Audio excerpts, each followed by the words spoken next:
We're back with more of whatever this nonsense is. I have to share this super quick, super quick. Saw an ad for like a hand massager, right? It's suitable for most types of people to use. You can use it if you're at a white-collar job. You can use it if you're a pianist. You can use it if you're a woman. You can even use it if you're an athlete.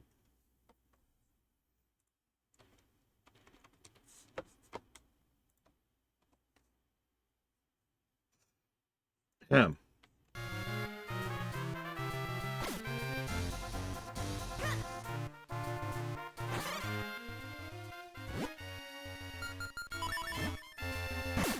Well, the score on the screen is up to date so far, Duckfish.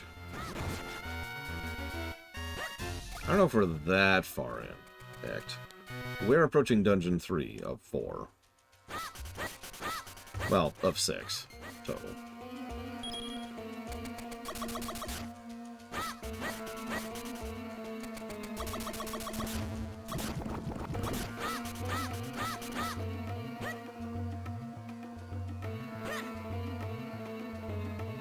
Yeah, we'll probably finish tomorrow.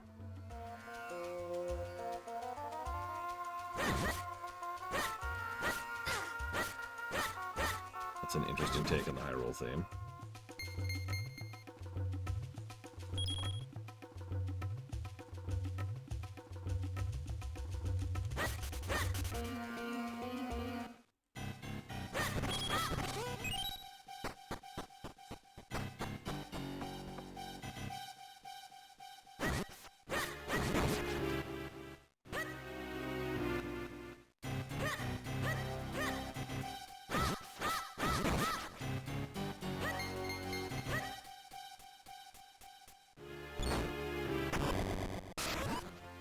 The Guardians protected the treasure. Take care while fighting it. Nah, I'm fine.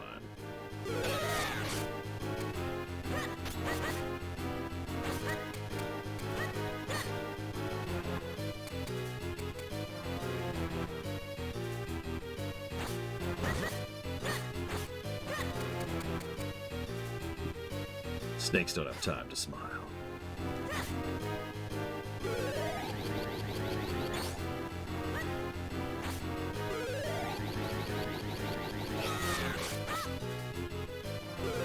Come on, dude.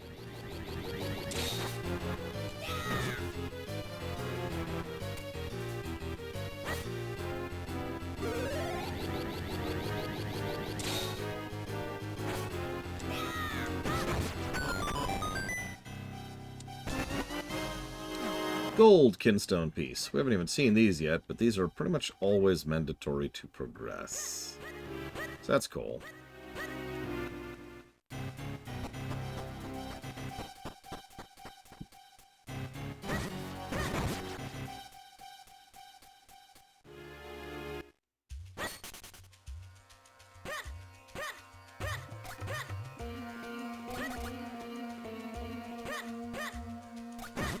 Get away, snakes.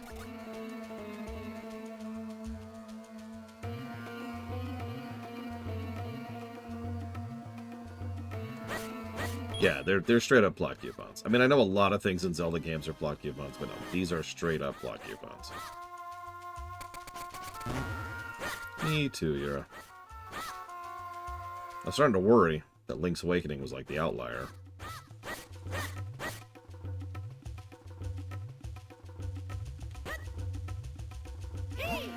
That's a nasty looking statue. That eye has such an evil glower to it.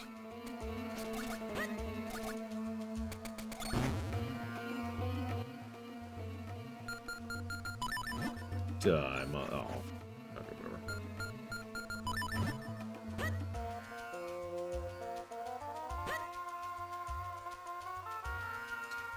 I don't actually remember this area that much except for the speedrun of this area, which just completely breaks it in half by screwing with the layers to skip this entire section and then immediately go straight to the next dungeon.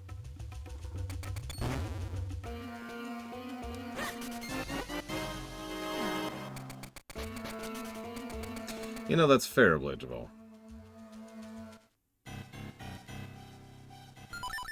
Yeah, my hat, he's got a bit of a thing going.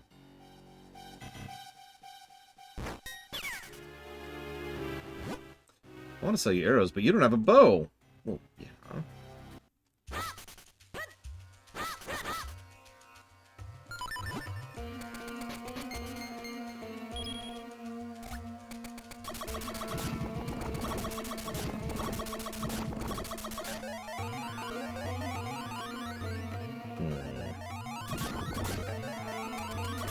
The best hat in any Zelda game? Well, obviously it's Tingle, but the second best hat.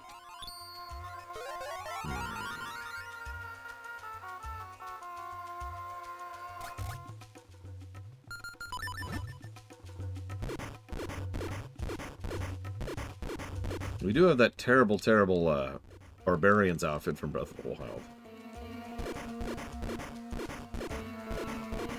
I mean, it wouldn't surprise me if it would line up that way, Blade of All. I don't know.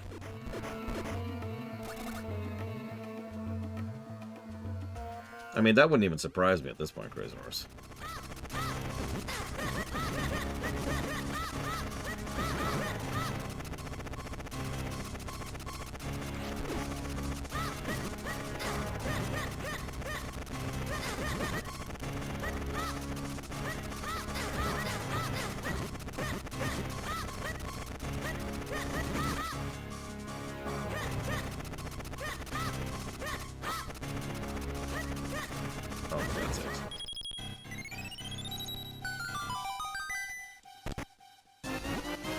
You got the bow.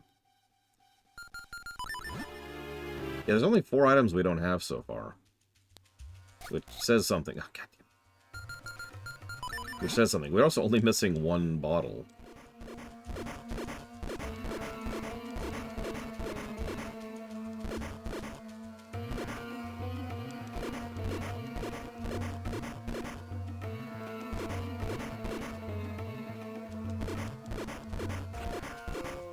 And most people in the world are probably like, oh god, the game's too short. And I'm just sitting there thinking, oh, thank god the game's short.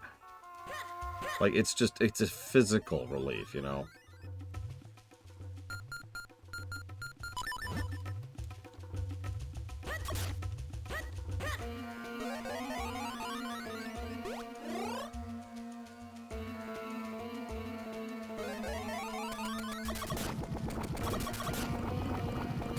The next 2 games we'll be playing, I don't think will be quite as short. I'm not sure, though. We'll see.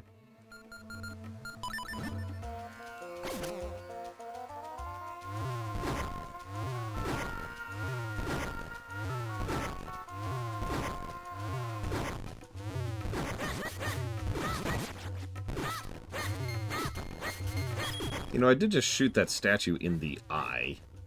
It's a little mean of me.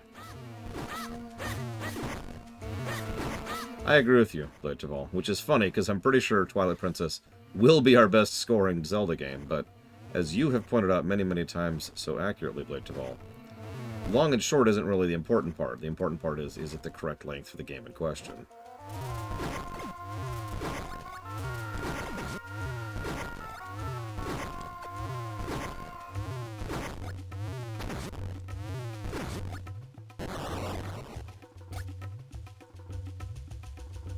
What does short mean in a Zelda game? Well, we'll see how long Minish is. So we're about to define that. I've only played him once myself, Yura, so this should be interesting. I admit to being quite curious. Like, everyone rags on the same thing in Phantom Hourglass, but honestly, that's one of my least strong memories of that game, so we'll see.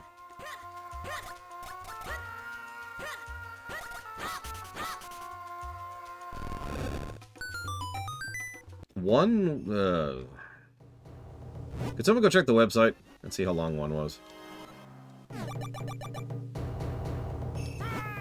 Though my body may perish, I am the true Master Swordsman of Hyrule. Swiftblade the First, Spirit of Swordsman. You're not yet ready to train with me. Come back when you have all 7 Tiger Scrolls. Okay.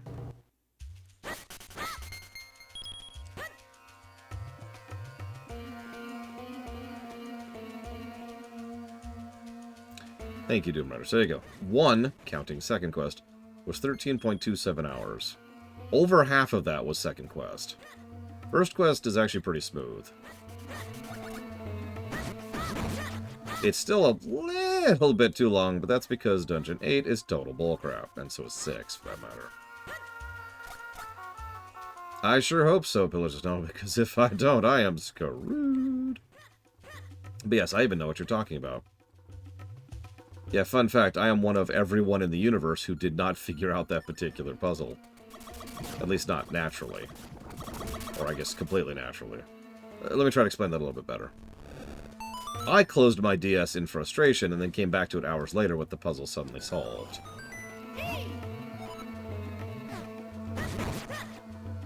Yeah, that was a trip.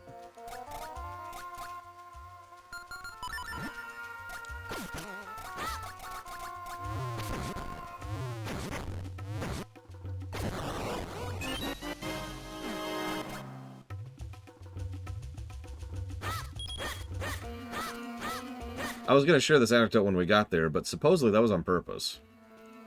Supposedly that's their guidance for that particular puzzle is, well, at some point they'll give up in frustration, close their DS, come back, and lo and behold, puzzle solved. I don't know how much I believe that, but eh.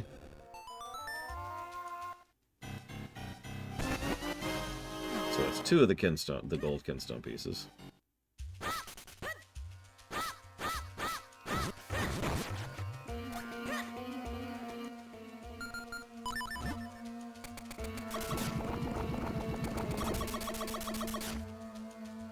So I need 1 more.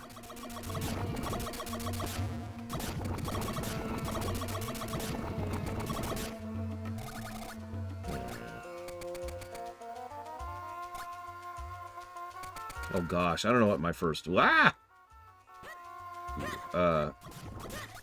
wall break was in gaming.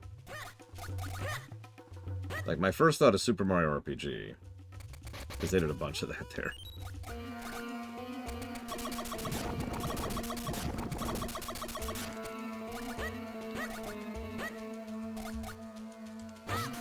There was also Earthbound, yeah. Wait 3 minutes. Okay, so at least of that.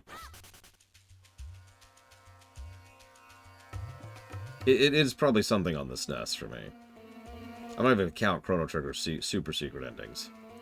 He has both of them.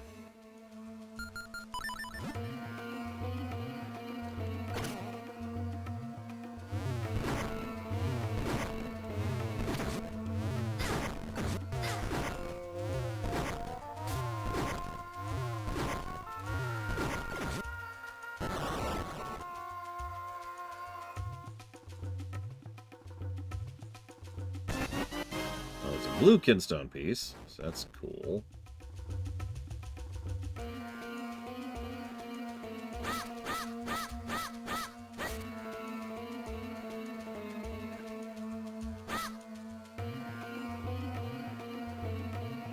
Yeah, that's true, Noctis. I remember when Paper Mario 2 broke the 4th wall a few times. Mostly in a gameplay access, but occasionally in story as well.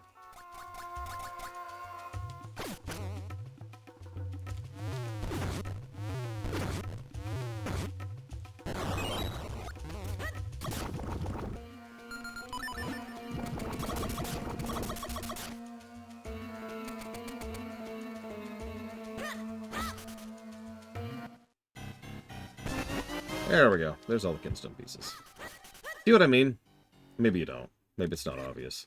But speaking as someone who's been playing, you know, Breath of the Wild, and the Oracle's games lately, and 1, and 2, the layout, the terrain design, the flow, the map, the enemy placement, the interactions you can do, everything about this just feels substantially more well-designed. I don't feel the need to just go and consult a walkthrough because I have no idea where I am or what I'm doing.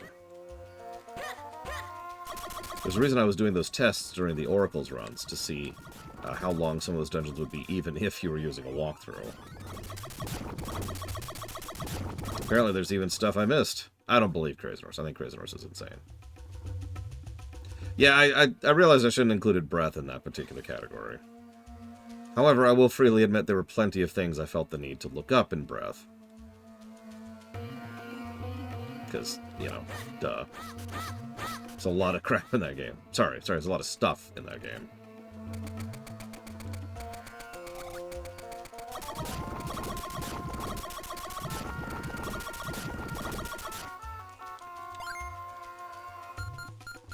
So let's get our first plot coupon in here.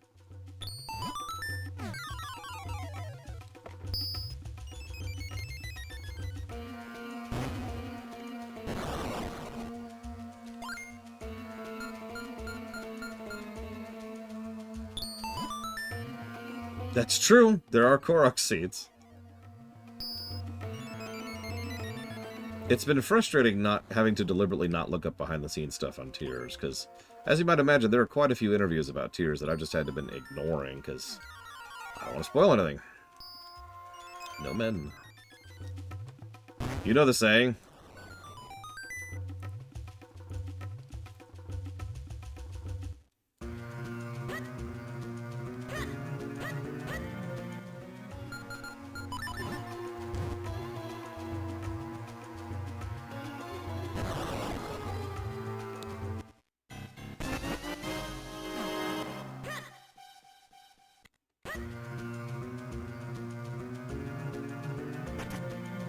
Oh there, buddy.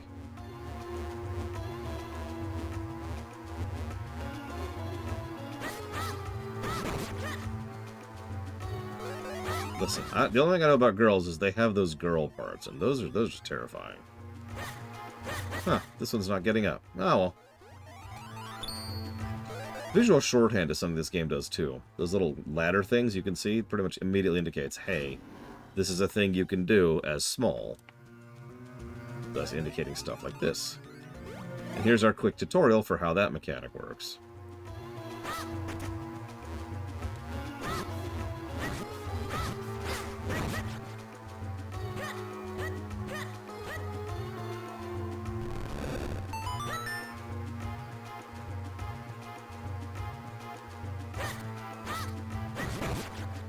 Hell, even the spots where there's not a crack on the wall to bomb, there's usually something to indicate, hey, maybe there's something here.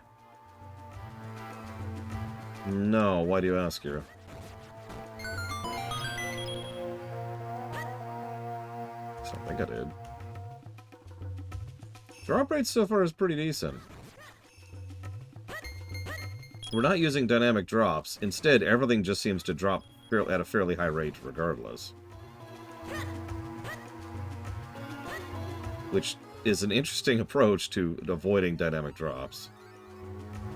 But here we are. Like, if you think about it, it's a lot easier to program.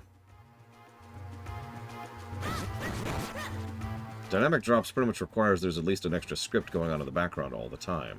If you just increase the drop rate of everything, no need for the extra script. Look, I love Ocarina to death. Really. But yeah, the rupee thing in Ocarina is just what? Someone should have probably cognated very early on that the rupee cap, the initial rupee cap in Ocarina is bad. Because one of the first items you buy in the game, in fact it's mandated, is 40 rupees. Almost half your actual carrying capacity. Thank you, Super Banjo, for the sub. Always appreciate. And if you happen to know what up to 3 things you'd like to put that towards, please let me know. Oh yeah, Russ, I figured out what I was going to ask you. It's something really dumb. Yeah, dear Zelda games. Wallets can work.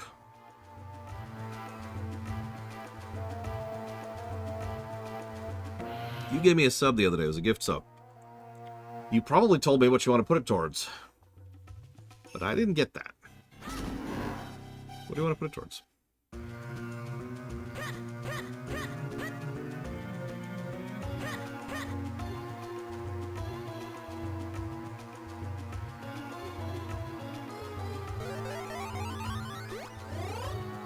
Okay, so Yakuza, like Dragon, One Shot, and Pokemon Violet. Listen, I mean, I do understand, like, programming-wise, that there does need to actually be a money cap in games, because that's how data points work, right? Like, at a certain point, the game needs to stop keep track of your money. But usually that can be really, really high.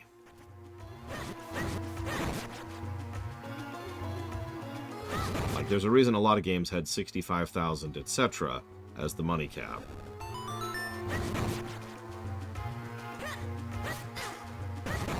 Don't worry, that won't be a problem in Phantom. I'm pretty sure there either is no money cap or it's a really, really high one in Phantom Hourglass. Okay. Good afternoon, Dark Day. Interesting. The fourth bottle in Ocarina? Isn't that the Poe one? The really, really terrible Poe side quest? Yeah, I'm pretty sure there is a cap in Phantom Hourglass. I just don't think I ever ran into it myself. Whoops, wrong button.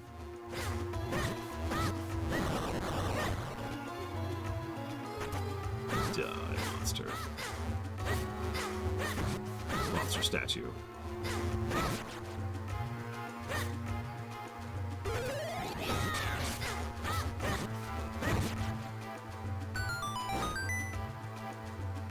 Yeah, the Majora's is like, here, have 6 bottles. Oh?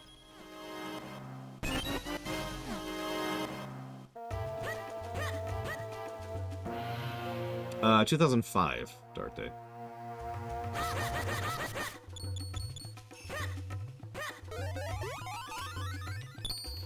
Oh god, Kitten Fan, why? Why would you do that? I think on my actual save I got 1 golden ship part and was like, yeah, I'm good. Oh, I have no idea. I haven't had to grind WoW gold money in WoW since BC. I know that's not helpful.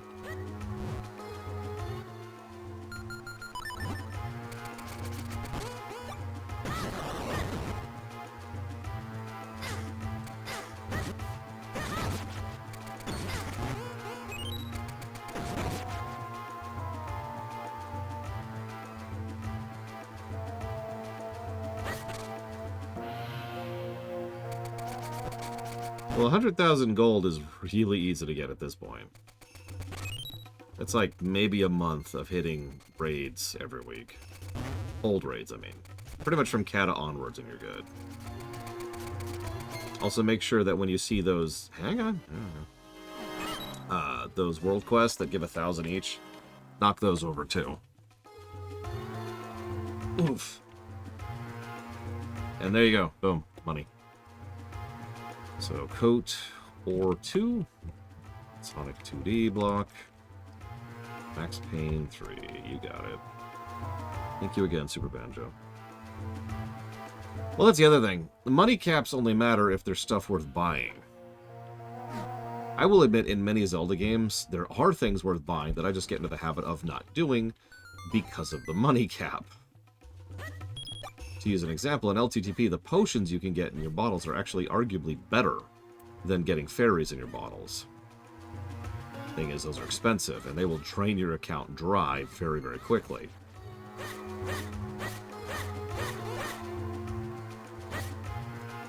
Wind Waker is kind of the same way, except Grandma's soup is better than any of those potions by a wide margin, so there's no reason to even bother. Dungeon 3. And yeah, Breath of the Wild has both problems. There's lots of stuff worth buying, and good luck getting all the money you need. There's a reason I farmed the dragon scales for like 2 hours, which probably doesn't sound like a long time until you realize that that's getting 1 dragon scale roughly every 30 seconds. Feel free to think about how long that took to do that. How much dragon scale I was farming in Breath of the Wild.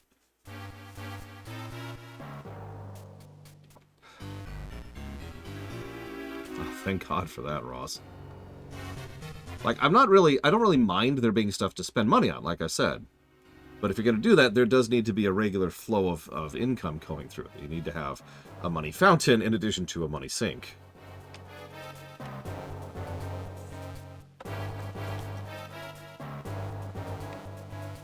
Yeah, the dragon scale economy. I'm just flooding the towns with dragon scales, and they're like, where are you getting all these from?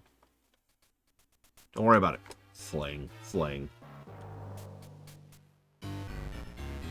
Sorry, I need to actually look something up really quick. Forgive me. Cave of Flames. That was it.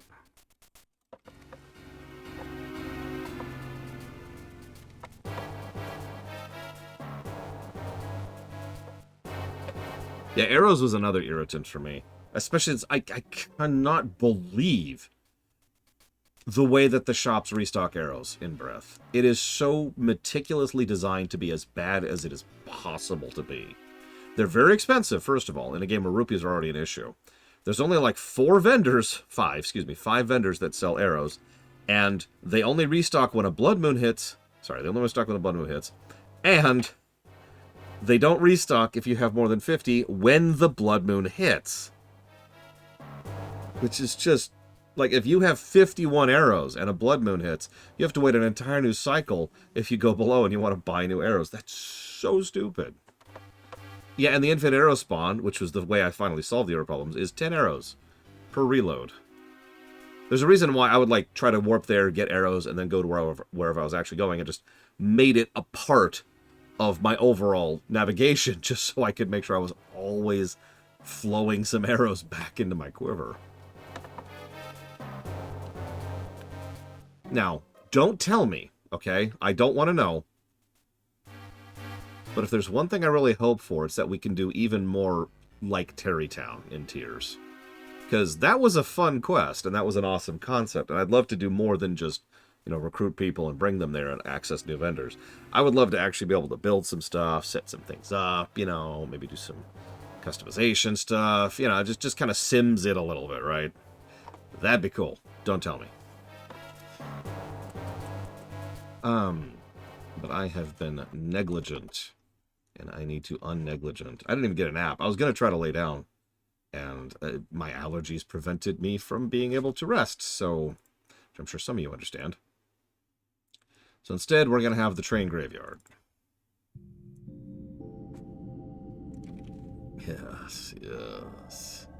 Perfect.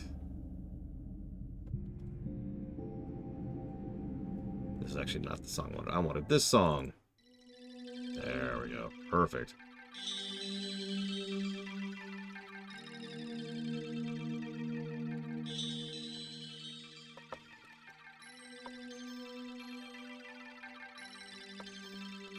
What's really sad, the water temple would only take a few changes to really be improved. I usually sleep okay. I don't take anything to go to sleep. But I also do like 20 micro optimizations in my day to help me sleep. Little stuff I've learned over the years that works for me. Like making sure that, you know, I don't go to bed with my phone, for example. Or making sure that I do a few last-minute stretches right before I lay down. Don't eat anything for the last few hours. I take a shower pretty much right before I go to sleep. I have a lot of white noise going on. I make sure everything is as dark as possible in the room. You get it.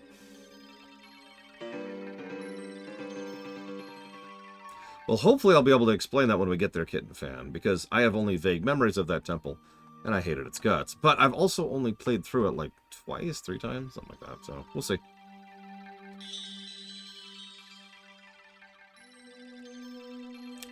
Yes, actually, Ross. Allow you to change the height of the water from any level will fix the objectively biggest problem with the water temple. And I mean that sincerely. And that's the fact that there are certain points in the water temple where if you screw up, you have to essentially go back to default, reset the water to default, do parts of the dungeon again, reset the water up to the second thing, do parts of the dungeon again, reset up to third, and then progress. If you screw up, you have to redo the dungeon. It's the Zelda 1 thing all over again. I hate that. And Water Temple is one of the only dungeons like that in Ocarina. So allowing you to switch the water level to anything at any spot would remove that particular problem. The second problem is I'd probably get rid of that damned block. You know the one if you know the one. And the third one is I'd remove one key door. And again, you know the key door. 3 changes, and the Water Temple suddenly goes from being the Water Temple into being actually a pretty solid place. Because there's some good stuff in there. I honestly anticipate it will get positives in addition to negatives when we get to it.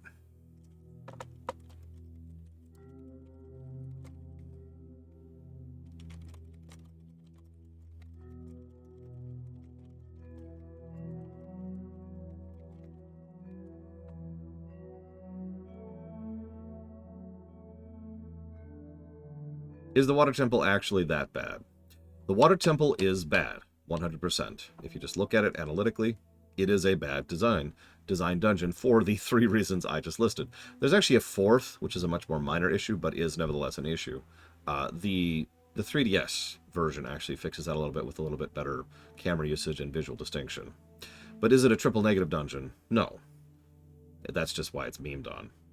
In fact, if you'll notice, the one thing I didn't mention that everyone talks about when it comes to how bad the water temple is having to constantly swap the boots. Which, yeah, I will actually give you that, but we're not reviewing that version of the game. We're reviewing the 3DS version, which has completely solved that particular problem. And for that reason. It's not like they didn't acknowledge it at all. Yet.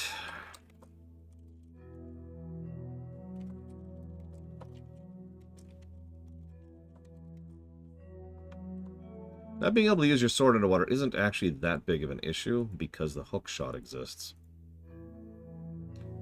Having said that, I do wish the game made it more clear that the hook shot is your underwater weapon. And I mean that. I lucked into figuring out that the hook shot is a great weapon on the way to the forest temple, because you can absolutely murder a lot of enemies on the way to and through the forest temple with just hook shot death. But to my knowledge, nothing actually tutorializes the fact that the hookshot is a weapon, in addition to being a traversal tool.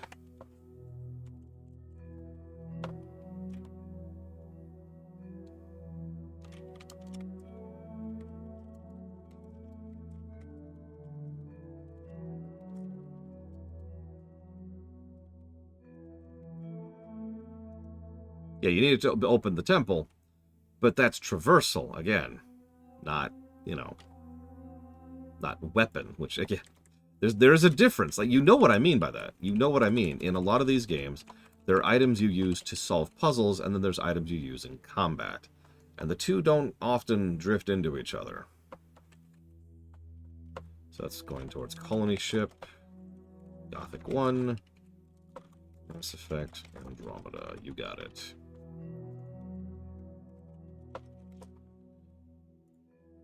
What was the name of that boss?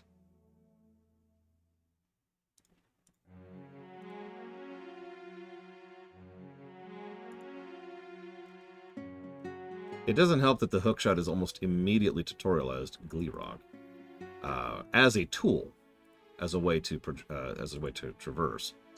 Now, that's good. Good tutorialization is good, but again, weapon. I'm not going to say it's mandatory, but I think it's one step away from mandatory for the Water Temple to really lean on that for the underwater combat sections, of which there are at least 2.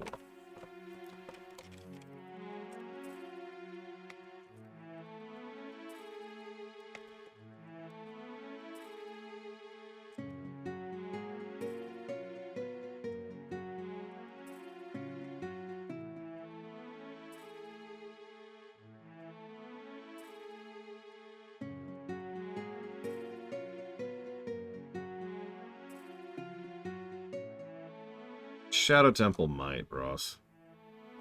Shadow Temple is aggressively linear to an almost irritating degree, and it also has one issue which you could argue shouldn't get a negative. A lot of the corridors in the Shadow Temple are just too small, and the camera doesn't know how to deal with that, and that causes issues.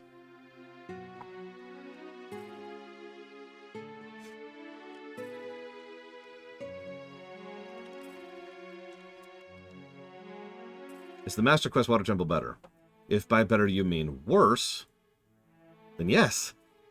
Let's see, how many negatives did I give the Water Temple? 5.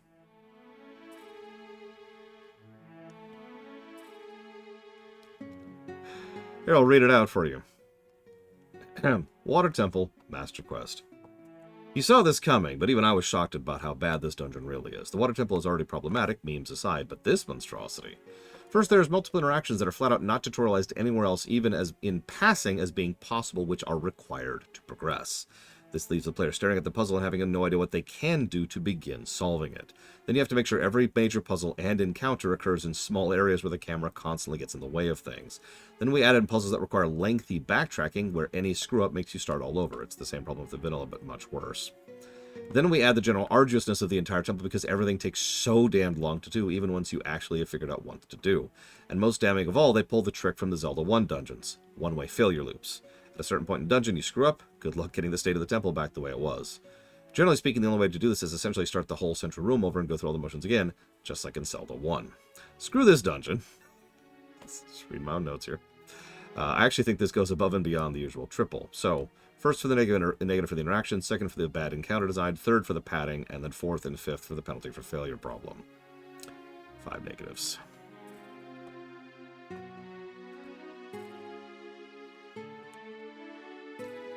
Hi, Savicom. See, the thing is, does Kitten Fan like petting kittens? Like having kittens? Oh, that's the one-way loop problem. I already mentioned, Ross, like twice now.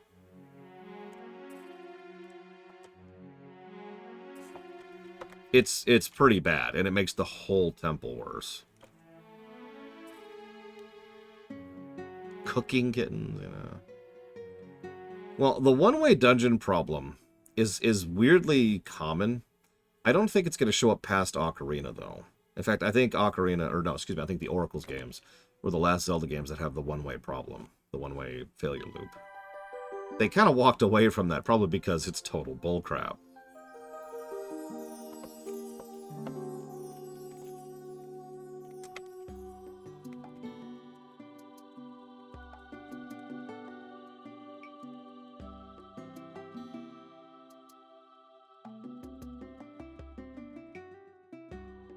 Only 2 days less, Savicom.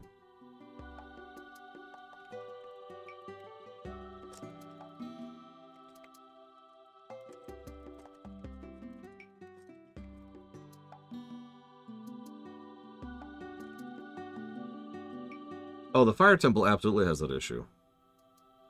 100%. How many of you have gotten up to the Hammer Room, accidentally fallen, and had to do almost the entire dungeon all over again?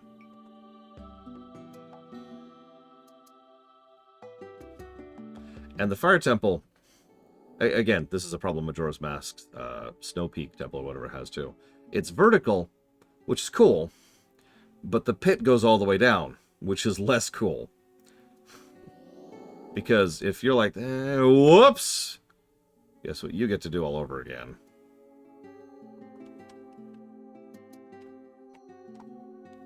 Yeah, exactly. Dodongo's Cavern comes up before the Fire Temple completely solves that issue. Memes in the community tab? Question mark? I think Billy D. Williams could have made a decent Two-Face, Sean. Probably more serious one, but I still think he could have managed it. Yeah, Snowhead isn't actually as bad as the Fire Temple, but it does have the same general problem. I mean, no wonder Majora's improved some of the level design from Ocarina, right? What am I going to stream it on? Let's see here. We're going to stream it on... Let's see. Can't think of anything appropriately mean. Worst television show in history. Let's see what it comes up with. Super Train. A soap opera about a British ferry. What? I've never heard of that. What is Super Train? Anyways, hem.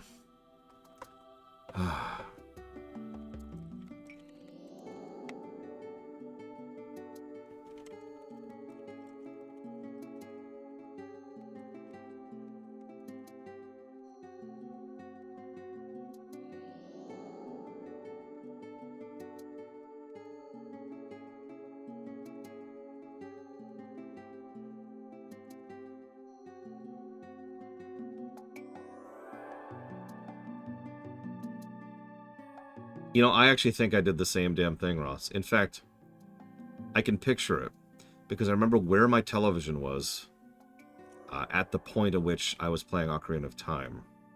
And I fell, the incident I just referenced where I fell in the Hammer Room. And I pulled the cartridge out and I put in Star Fox 64. And I just played Star Fox 64.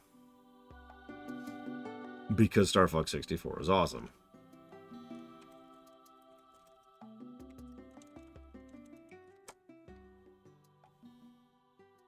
Actually, I was thinking about that recently. I know I value quality of life features and smooth gameplay mechanics more than most things when it comes to game design.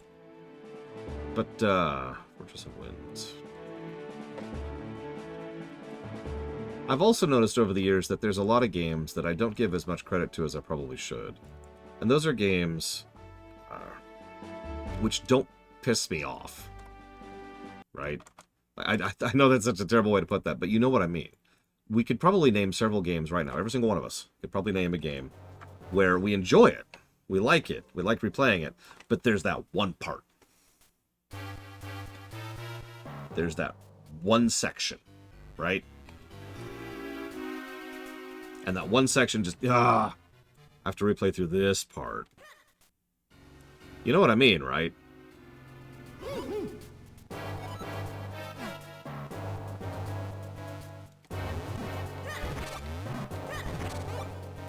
Yeah, that one part that just makes you want to play. I used to call that the GTA moment, because every GTA game, with the possible exception of 5, has a GTA moment where there's this one mission that's just, why? Yeah, exactly. The mansion in Breath of Fire 3. The mandatory stealth in Wind Waker. Or the Rupee Hunt. The Triforce Hunt. Yeah, that frickin' chopper in Vice City. Having to steal the expensive cars and take no damage while on a timer in GTA 3, while we're on the subject. The department store in Earthbound, yep. Nothing warns you you're about to lose a party member. Oh, by the way, here's a dungeon right after that.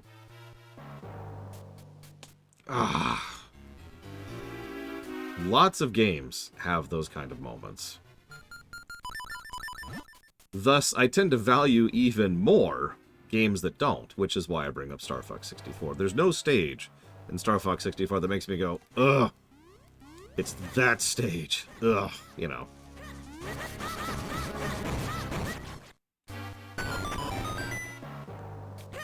So it's just, yeah. I mean, I have preferences. There's some stages I like more than other stages, but name a bad stage in Star Fox 64.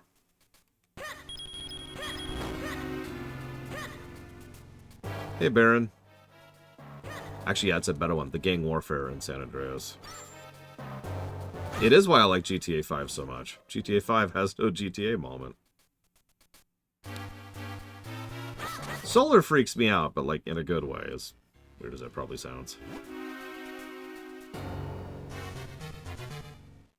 But yeah, like Ocarina, which I just mentioned. Shadow Temple, for me, actually, more than the Water Temple.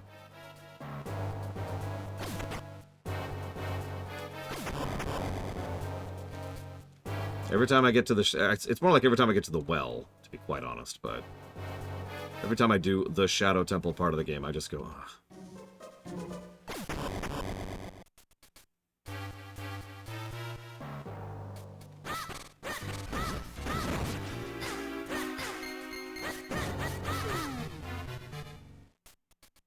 Oh god, I even know what you're referencing there, Crazy Norse, and yeah...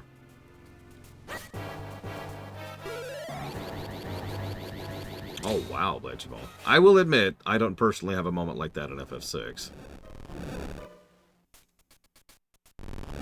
I know. Try to be shocked.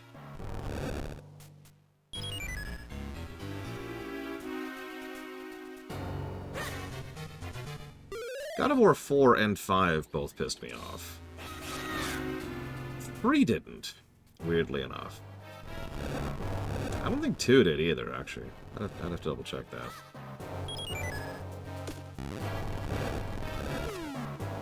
No, my key! No, my key! Ah, my key.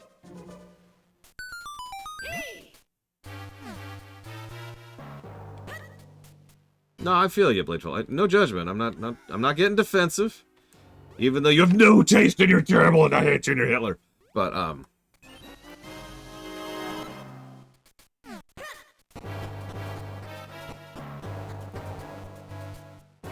speaking of, though, everything I just talked about, that's one of the biggest reasons why we'll be playing the 3DS version of Majora's. While I do absolutely agree with the common consensus that some of the changes they made the game worse, I do think the game is overall net better. Controls, shortcutting, improvement of interface. it just plays so much smoother.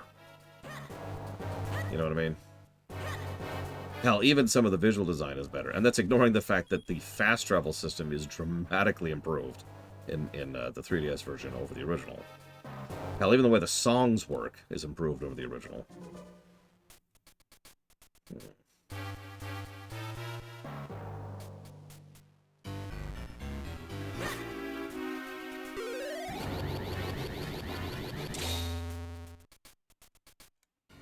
I mean, I guess that's up to the individual, Sean, but for me, yeah.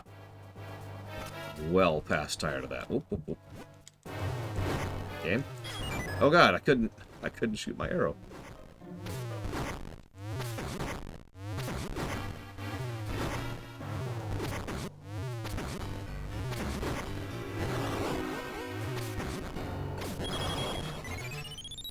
Halo Reach never had a piss me off moment. All the other Halo games did, including 4. Reach never got there. That might have been why Reach pushed up for me so hard, too. And do I have that moment in FF7? I have several that moments in FF7. Not the least of which being the final dungeon.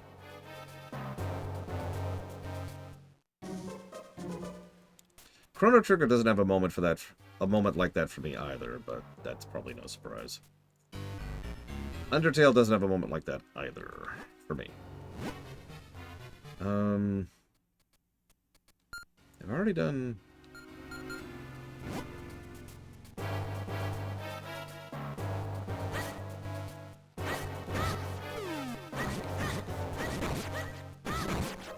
Mario Odyssey has a couple of bumps in the road, and saying otherwise would be a lie. But Odyssey doesn't fulfill the obligation of the moment where you just groan, right? Where it's like, oh, I have to do that section. Nah. Consequently, ditto for Wonder.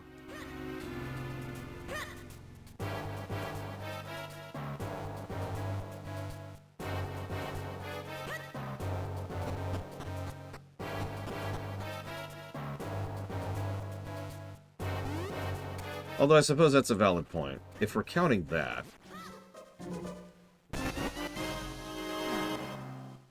Oh yeah, StarCraft 2 had plenty of flaws, but also no that moment.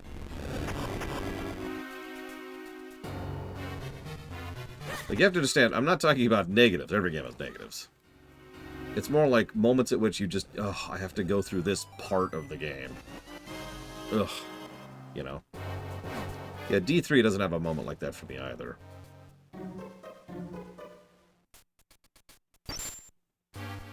Sorry, Dark Day, I didn't see that at all. Thank you for repeating. So you're on FF5 on the Switch. The best piece of advice I could give you... First of all, don't feel bad about cheating. The best cheat I could advise is to go ahead and focus on the JP, the job points increase thing. Because you want to experiment with the jobs. And that is my biggest piece of advice by far. There's not really such a thing as an invalid build when it comes to FF5. Not just with an individual, but with your entire party. So, every single one of your party members, just experiment.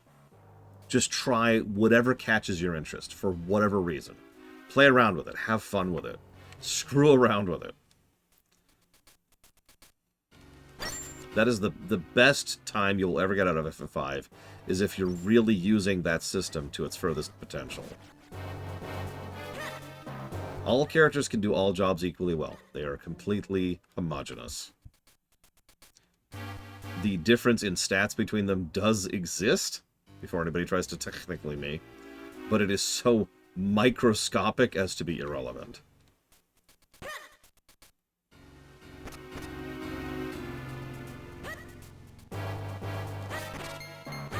Yeah, it's so little point difference that a single piece of gear completely overwhelms it at like level 5.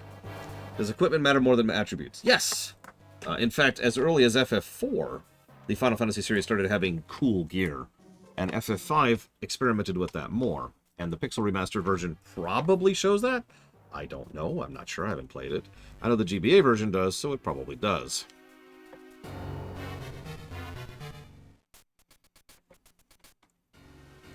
Also, generally speaking, levels are neat, but levels matter a lot less than jobs. Oh yeah, don't feel bad about using a walkthrough either. Undertale Yellow. PMD block. Kaiserreich. From the entire GDP of Croatia. Thank you, Croatia, as always. Appreciate you.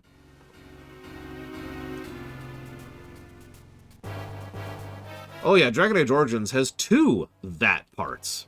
Thinking about it. There's the Mage Tower, and there's the frickin' Deep Roads. What am I doing? What am I doing? I need all 3? I do need all 3.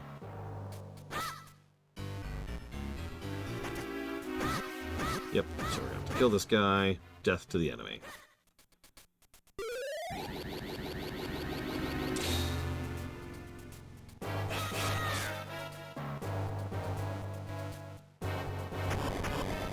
I mean, that is one of those interesting things, isn't it, Kitten Fan? You're damned if you do and damned if you don't. Because if you consistently put out really high-quality games, often considered some of the best games ever made, and then you don't, you can see why people are like, hang on a second. Not saying I agree, just saying it's understandable. I try not to fall into that particular trap myself. You know, if Devil May Cry 2 is trash, and Devil May Cry 3 is amazing, and Devil May Cry 4 is trash, I'm not going to score a 4 harsher just because of 3, you know what I mean? This is Dungeon 3, The Wind Fortress. Whoever asked that, which I think was Baron.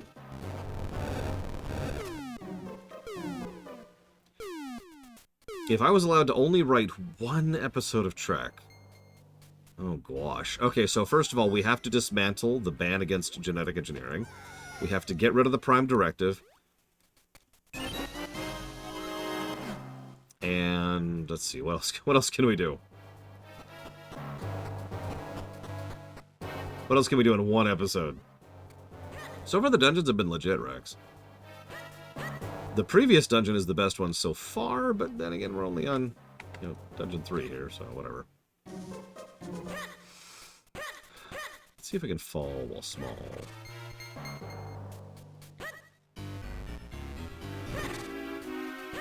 Oh yeah, and Starfleet is a military, and just say that on camera. As you know, I'm gonna even do it in the dumbest way possible. Walk up. As you know, Starfleet, which is a military organization. And then just let that sentence sit there. Okay, so we can go down real small. Good.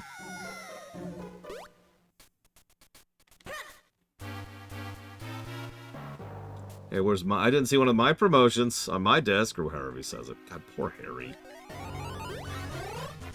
It's not funny at a certain point, game. Which episode was that of MLP where that same concept pissed me off? Like, it's not funny when you're just being mean-spirited, game. Not that MLP is a game. But everything's a game. We've already talked about it. Everything's a game.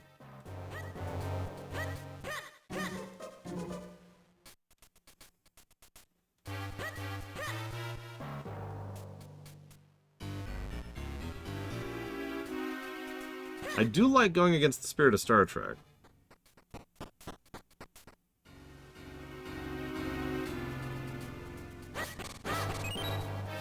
Because, I mean, we're getting rid of the Prime Directive and the military thing in one big go, right? No, I know what it'll be. I know what it'll be. Do you remember Redemption, Lord Harrimont? It's a two-parter, a good two-parter, actually, in TNG. There's this part where the Admiral says, in what I can only refer to as bad voice acting, even though she's actually there on camera, a civil war of the Klingon Empire is by definition an internal affair of the Empire. The Prime Directive clearly stipulates we cannot get involved.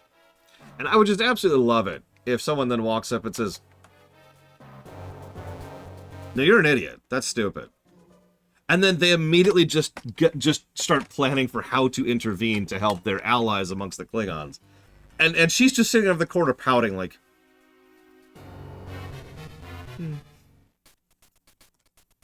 That was the one, Ross. That was the one. Alright, left to right, left to right.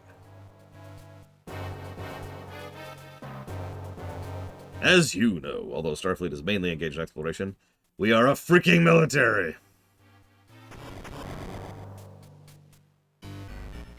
Okay, I think you led me astray here. Oh, hang on. What? Yeah. Okay, we're good.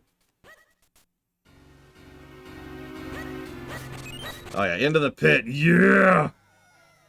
Okay, that was a bad move. Wait. Or a great move. Hello, my favorite negative to gameplay.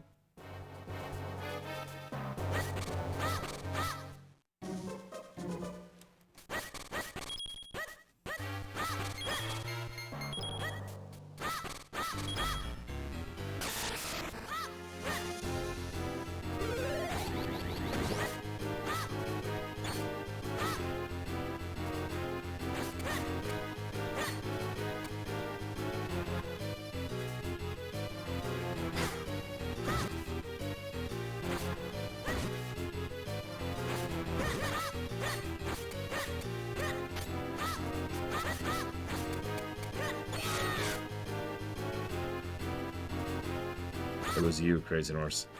I learned it from you. Shortcut 1, get.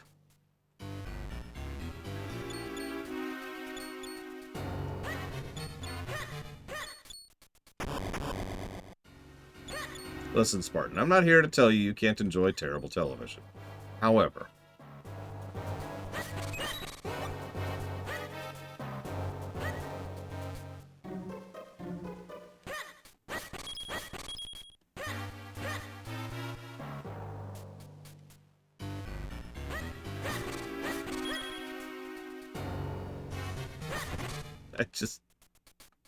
you can really tell they didn't actually know what they were doing. And by they, I mean Patrick Stewart.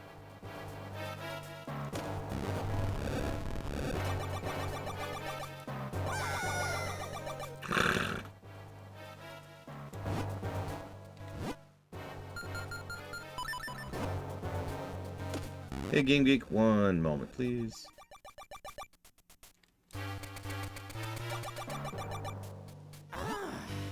Barely made it. I was certain we'd run out of time. Yeah, we're fine. Alright, so, I'm actually gonna specifically save state because I just want to see something. Yep, they're wall masters. That's all I need to know. Nah, okay, that one I'll allow because they actually caught me that time.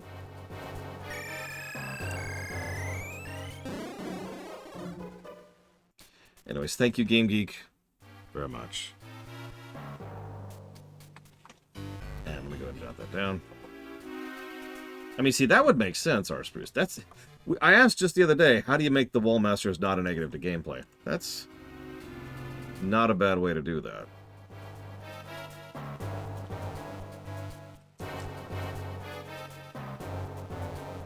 Does Patrick Stewart have an ego problem like Shatner?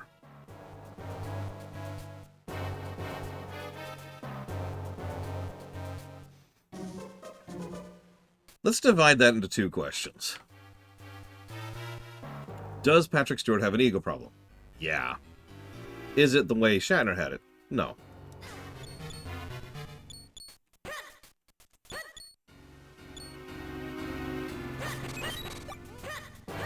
Stewart's is also more subdued because... basically because of the way he carries himself. The way he handles himself.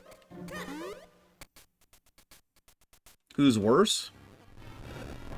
So, it depends on which point in history we're talking, but I would actually say Stewart's is worse in several ways. Stewart is quietly egotistical. He really does believe that he knows better, and he's never had any comeuppance on that. Even the lackluster performance to Picard Season 2 and Season 3 just got him a third season. Nobody really called him on that, if you know what I mean.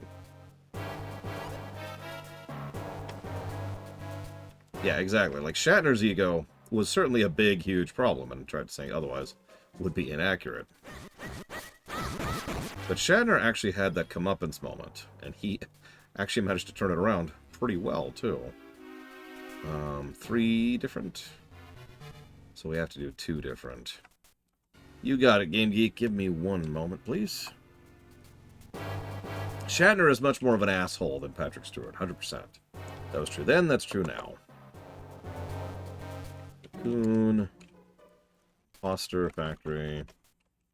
Finding Paradise. You haven't seen Nemesis yet, have you, Mr. Red?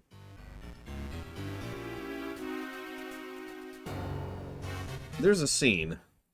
Yeah, Stewart had a lot of creative control. There's a scene in Nemesis, looks like maybe those two, where, alright, I can pull in this game. I can pull! Behold the power of pulling! It's shocking how much that changes puzzle design, doesn't it? Where they're buzzing around on a desert planet, violating the crap out of the Prime Directive.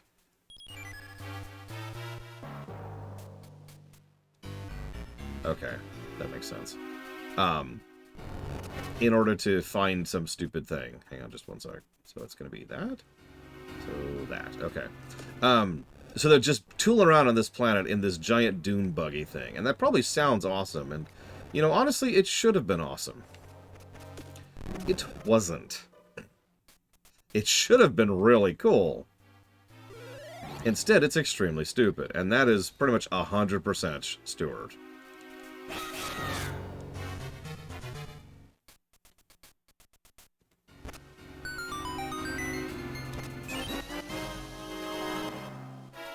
Good night, Ect. Get some good rests. Wasted potential? More like nonsense from the word go. I've said it before and I'll say it again. Anything can be made to be good. With enough talent, and luck, and skill and creativity. That was a cool puzzle, by the way. Sorry, I know I'm just talking about Star Trek, and that's all you're here for, is to hear me talk about Star Trek while something vaguely goes on over there. But have you noticed the puzzles in this dungeon are really cool? Like, I'm enjoying this. This is good. This is good stuff. Him.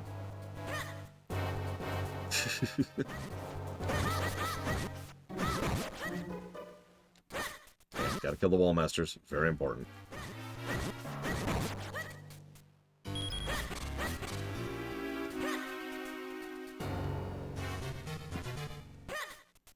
But why? Like, there's nowhere to go as small.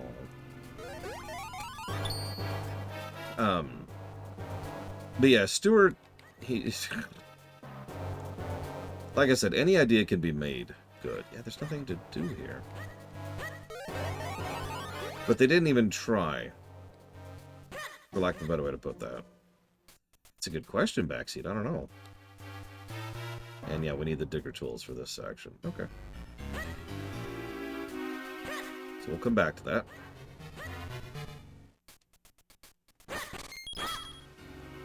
Now, hold on. I'm actually going to consult the map. So there's that, which we've already been through. There's that, which we were just in. I'm pretty sure you can't, but let's try it, Arspruce, before I presuminate. Yeah, I didn't think so. Usually it's really obvious the kind of stuff you can interact with when you're small. Like that door. That little tiny door right there.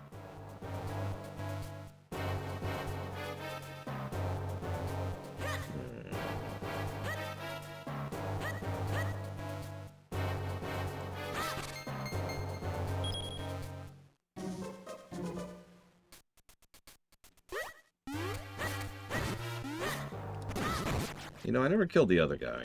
Let's see if that does anything. Yes, the presuminations.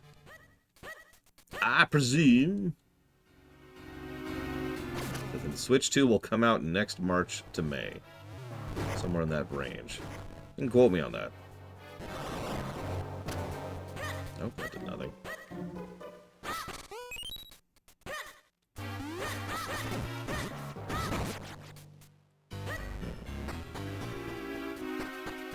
Oh, there's the entrance of the dungeon. And here's the upper left area. Yeah, that's where we got across. Okay, yeah, still good, still good.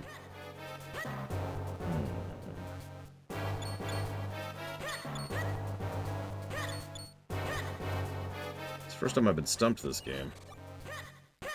for, like, any length of time.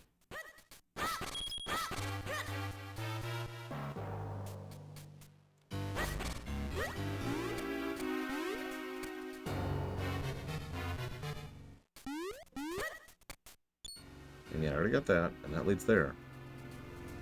Yeah.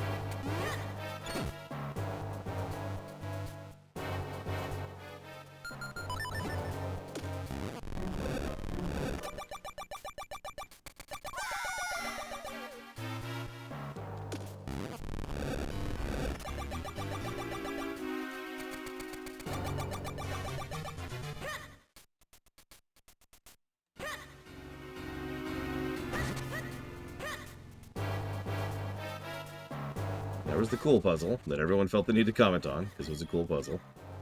And that leads back out there.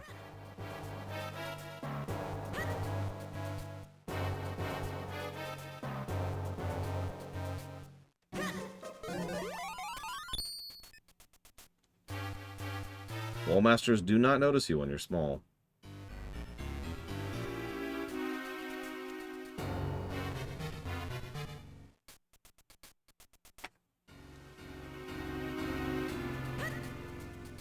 Oh, almost none. The Emoji Movie was definitely one of those paycheck movies for Stewart. For Stewart. I'm just going to stumble over that word again.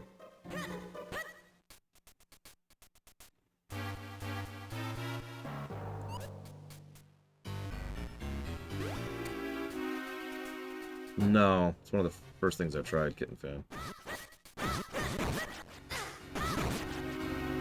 See, the thing is that, right? That's clearly a small hole for going through while tiny. So there's clearly a way to get up here while small, and it's very clear that that's the direction this puzzle is leaning to. I need to get small up top. So I need a method of getting small up here.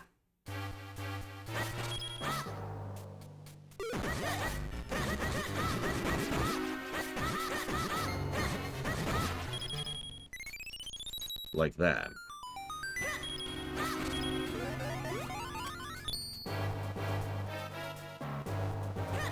So even that wasn't really being stuck that long. That was just, okay, quick reverse engineer.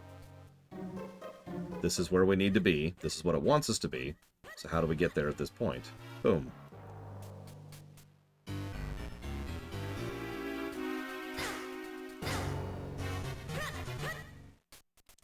So now we're up top. And we have a way to get down, which is what that hole is for. Let's see what's in here first.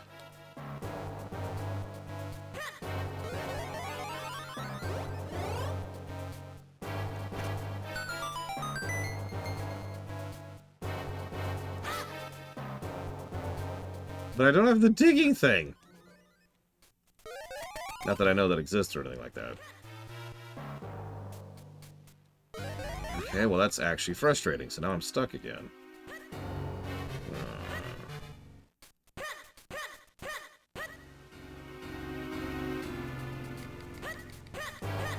Well, let's try something else while we're up top.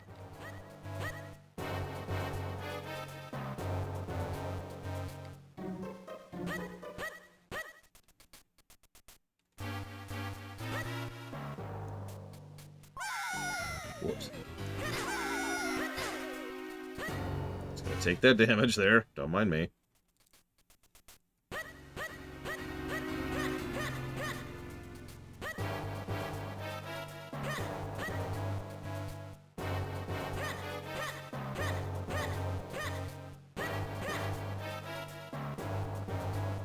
Nope, nothing down here.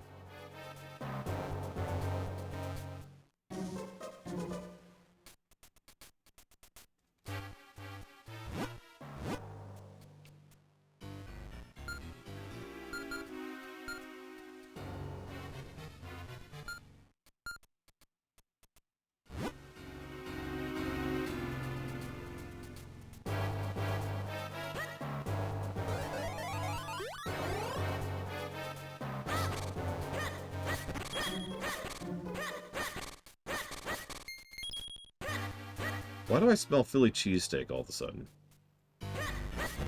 Not like vaguely, like very specifically the smell of a Philly cheesesteak. Am I going insane?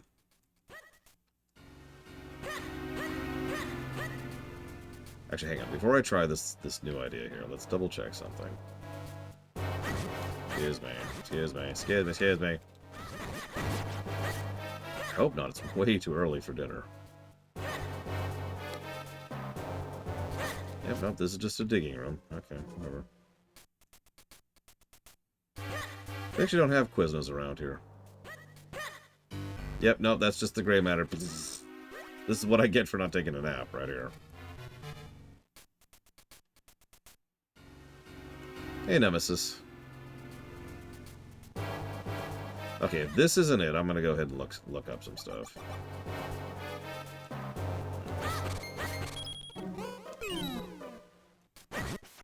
Cute. There's both kinds of wall masters in this dungeon.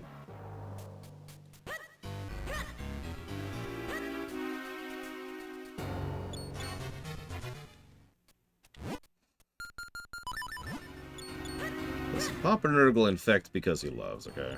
What can I say?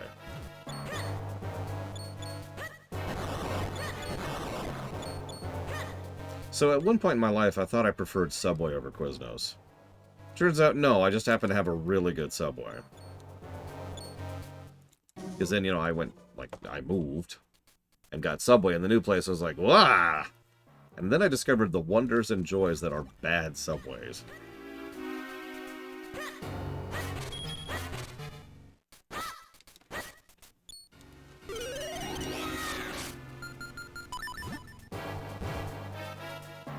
It wasn't full-on food poisoning, but it wasn't fun.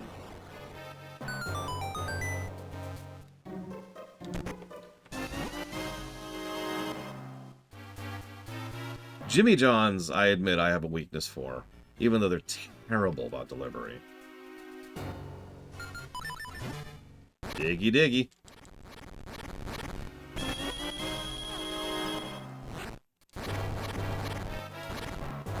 Anybody else really disappointed that that new Deep Rock Galactic game has no co-op mode at all? No, I found it on my own. So, let me walk you through the logic process there. Because I was looking at the map, there weren't really any places I hadn't been. I've been through the loops several times. But there were 2 chests in the black space there. And it's like, well, okay. How do I get there? So that's why I did that one last loop of the upper left section. I checked down on the top, right on the left, and then I was going to check up on the bottom. And seeing those 2 skulls and the one spot, I then, you probably saw me, I dinged the wall, blew up, there you go, boom. So, that's the logic process. Oh yeah, I've played the crap out of Deep Rock Galactic, you kidding me?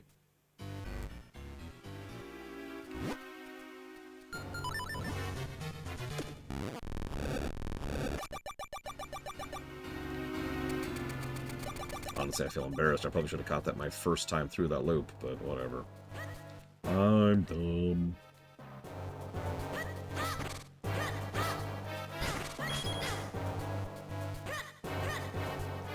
Okay. So now that we have some diggy dig, let's get dragged to the beginning of the dungeon. Perfect. Yep, that's perfect. It's the same distance, isn't it? What's over here? Is this a thing? Yes, it is.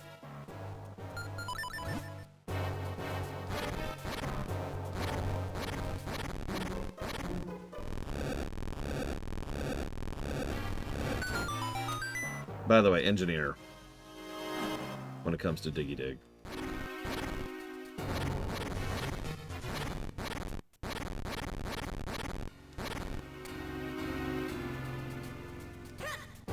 Probably just the usual, Geludo.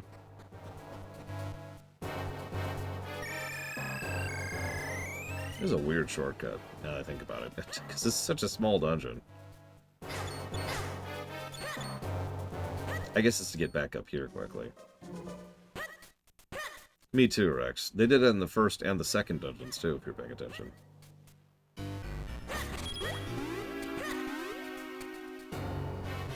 Okay, so let's not get wall mastered this time. I've been through this room too many times. We need to stop doing that. There's only one sub I like at Jersey's Mike's. It's a really good sub in the interest of fairness, but it is the only sub I like there. God, I don't remember Little Billy. I really don't. I think I used the giant laser gun of death. But being honest, I tend to lean primarily on my turrets, because I just enjoy that. Hi, Zar. No, it's the number 13, I want to say. They only have it periodically. It's like the Ultimate Italian or something like that. And you have to get it with the red cherry peppers, otherwise it just doesn't work the same. Whip, whip, whip. My biggest complaint with Jersey mics is they don't let you customize to the extent I would like. Like, even if you ask in person, they will look at you weird if you try to make any alterations to the order.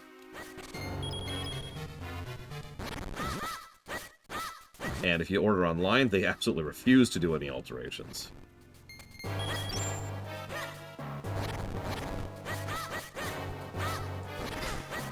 Do not know, Nemesis, or at least I don't know. Having said that, in about 2 weeks here, there's an extremely high chance of a Nintendo Direct. And there's a pretty decent chance that Direct will involve some Zelda news. We'll see. Yeah, pretty much done. Then again, Firehouse pissed me off really bad once, and I haven't been back to them for a while.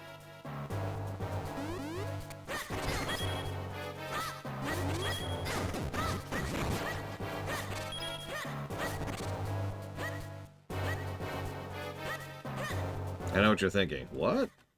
What did Firehouse do? Well, I ordered several stuff for there. It was actually for the whole family, which is part of why this pissed me off so badly. And I waited, you know, nice, patient. My niece was like, hey, when's food getting here? Because she was starting to get hungry. And I was like, I don't know, kiddo. It usually doesn't take this long. I got a phone call from the driver. Yeah, they don't have our order at all. What? And they absolutely refused to then, like, essentially allow it to go through. So I then had to go through DoorDash in order to get the order refunded, because the actual place, Firehouse, refused to acknowledge that they got the order.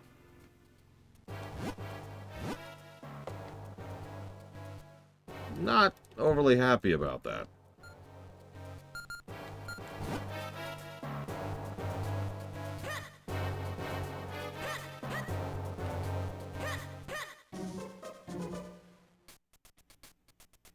Yeah, no, they've actually said, I saw that interview. They've said that they're done with Tears. They don't want to do anything more with it.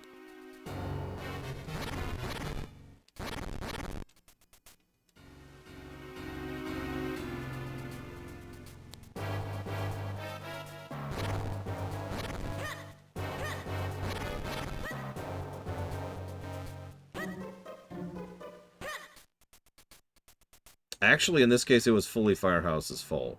So, for those of you who don't know how this works, usually when there's a place that has that kind of a thing, they have an app, almost always up on like an iPad or something similar, right? And that just sits there, waiting for when the orders come through, and that's how they see those. Most places have to figure out their own integration, but most places have some kind of something that they do in order to integrate, you know, like the order coming in through the app with their actual system, whether it's the register or whether it's the thing that throws it up on the billboard or whatever. So, they screwed up something on the side of their app and either didn't have the app up or have the app integrated or something, because apparently I was not the only person who was not getting my order processed. That's a shame, because I really like Firehouse subs. In fact, I have some good stories about Firehouse subs. But that pissed me off so much, this is about 6 months ago, that I have yet to be back to Firehouse subs, because that really pissed me off. Don't make fun, it's okay, I'll accept it.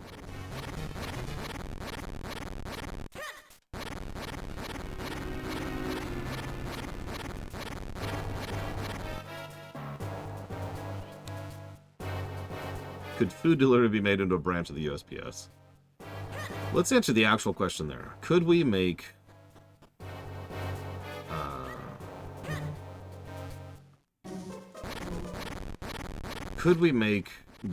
food delivery a branch of the government? Yeah. Should we? A little trickier. Oh no, it's Wizrobes! Okay, they're dead.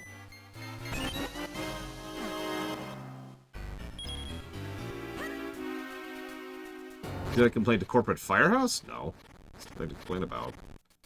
Someone local didn't do their job properly. That's all that was.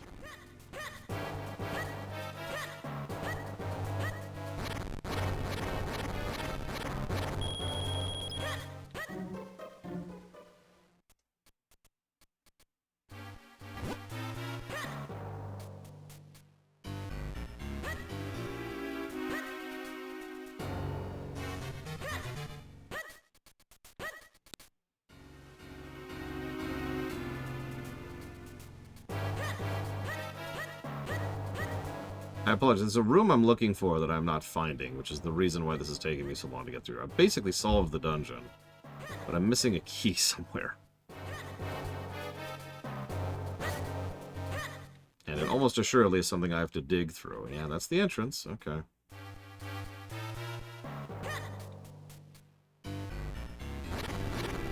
We don't have that issue here all that often. Yeah, pretty much, Ross. Because if you do that here, then not only are you going to get fired very, very quickly, but you might actually face criminal charges for that, because that's happened here. So I guess that's kind of a regional thing, Savico. Okay, so I actually can't go in that line. Alright, whatever. Alright. So it's nothing down here.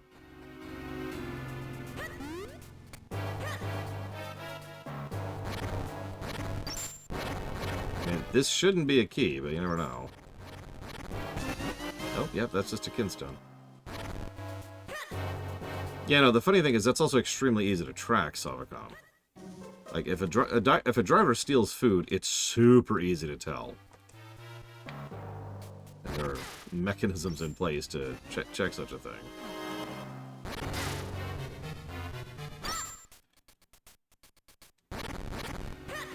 Now, those mechanisms are not infallible, but still.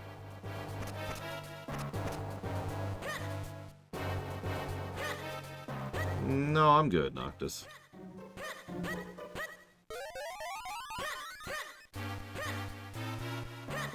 I mean, that's the key door I need right there. I don't even know how to get to it. What the hell? Where am I missing a key? Alright, screw it. I'm just gonna look it up. Just looking it up. Let's see. Fortress of Winds. So go through the screenshots and see if there's a screenshot of a key. So obviously just missed a key somewhere.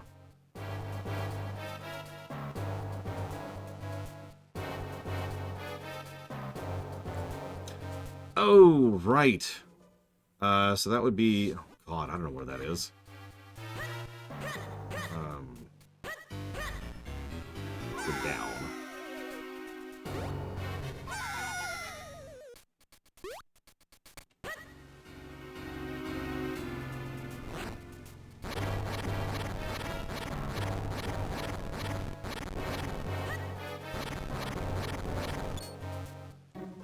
No, it wouldn't be here. It would be, like, up somewhere. Like up... Well, it can't be up here, so, okay.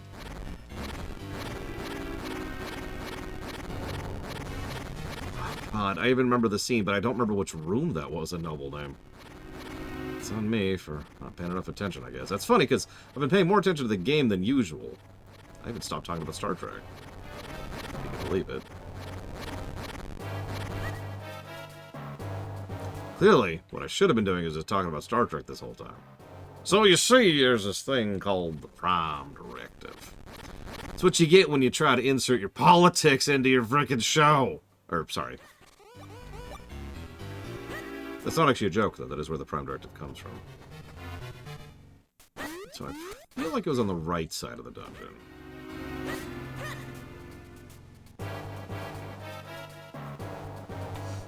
Well, let's just roam randomly until we possibly stumble into it. That's... Oh, hello. Anything? Nope. That is Savicom. It's one of the reasons why I've pointed out several times that every time someone says Star Trek is getting political, I just laugh a little bit. Like, really?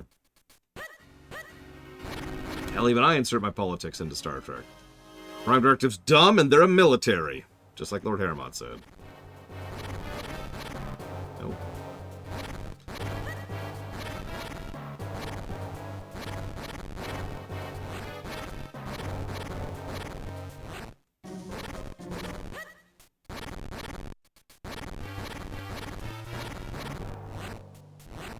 We're just being thorough at this point.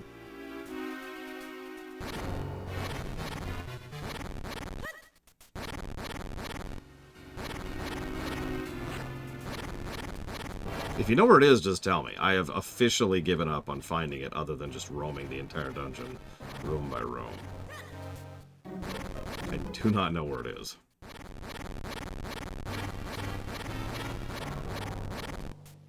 Well, you said the Wallmaster rooms, and you were clearly lying to me.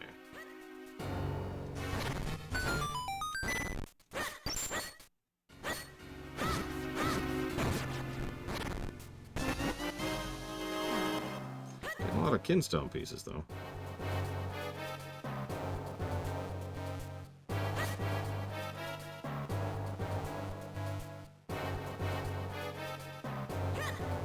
Okay.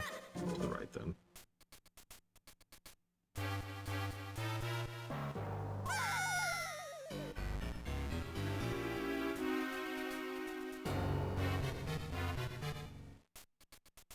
Listen, those kobolds technically have the right to die. That's a right.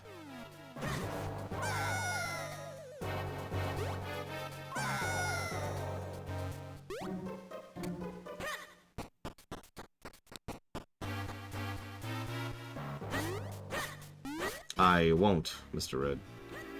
World quests are by definition a timed event. We don't review those.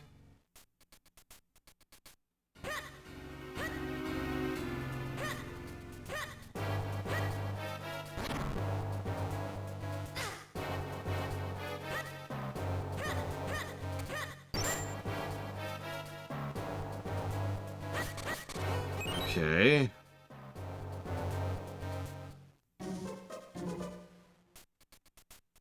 How do you have the right to remain dead? I mean, I suppose technically yes would be the answer.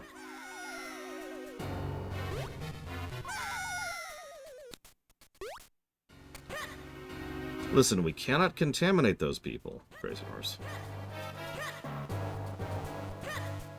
Nope, wrong one. Although while we're here.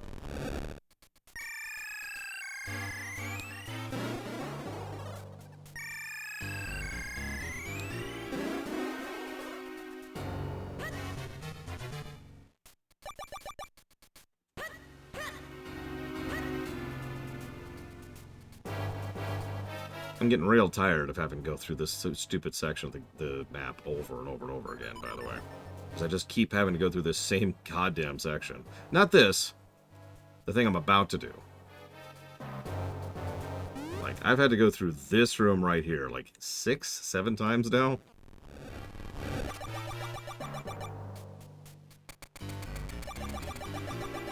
There's actually no undeath in the extent as a whole, Savicom. I actually had a really long discussion while I was doing yard work with my sister about that. And the problem is, while obviously undeath has certainly been a long-standing tradition of mine, for lack of a better way to put that, the truth is, from a purely narrative perspective, it doesn't add anything that other things I already have don't already add. It's redundant.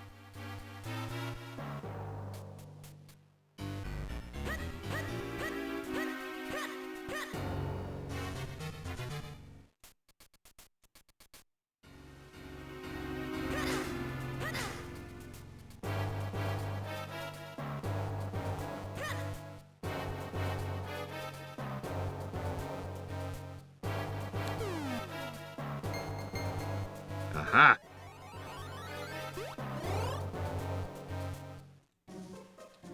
Right, because I didn't have the diggers last time I was in here. That was the issue.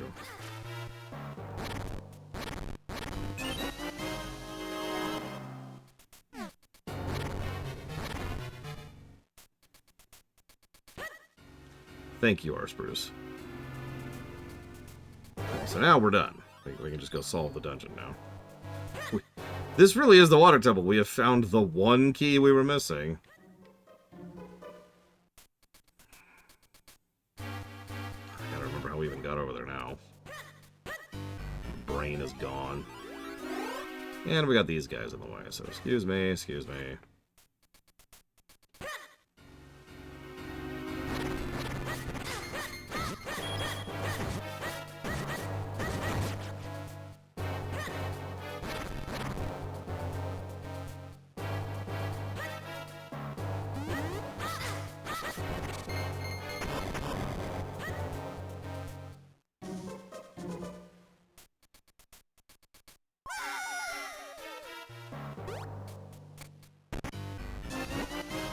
See, I remembered.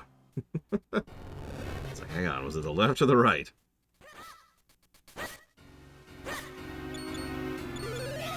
I was just curious. No, no, the wall master's gonna grab me, no. Oh, he got me, no.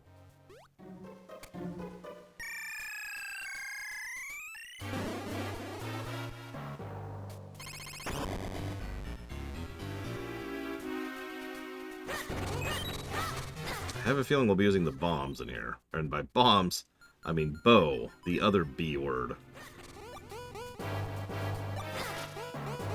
Did you, like, piss off? I'm trying to get a thing here.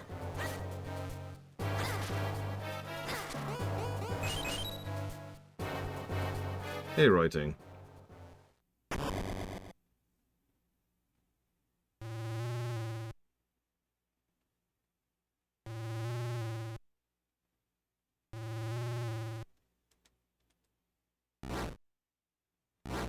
Hi, Andros.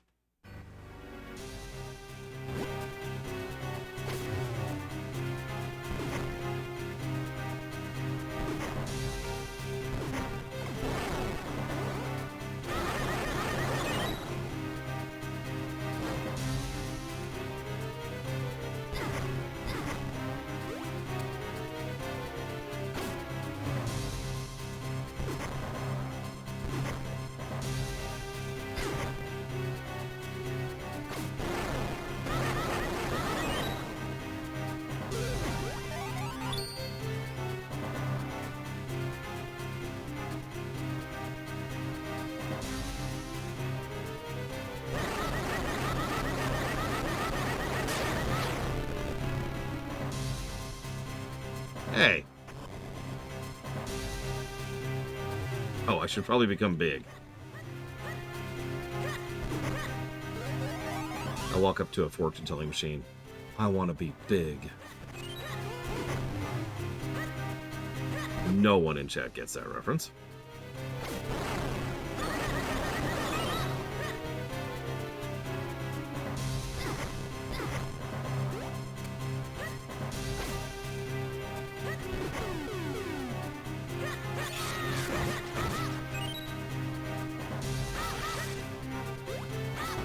Why does it keep doing that?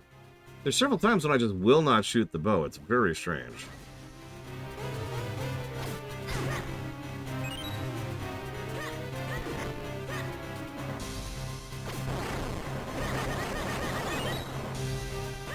That was too slow.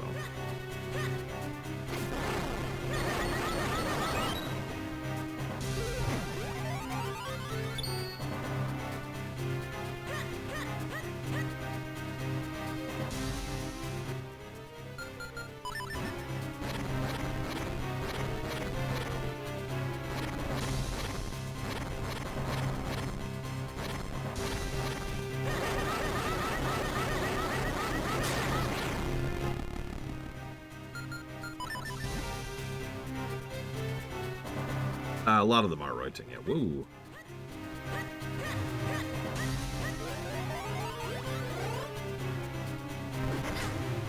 That should not have hit me. That's just unfair, game.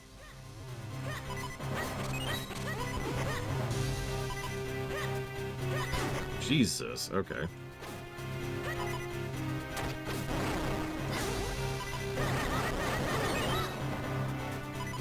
Did you drop something other than Arrows, please. Like, I don't know, hard. Just random idea. Just spitballing.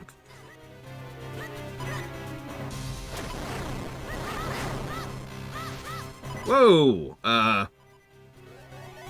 That's an interesting attack.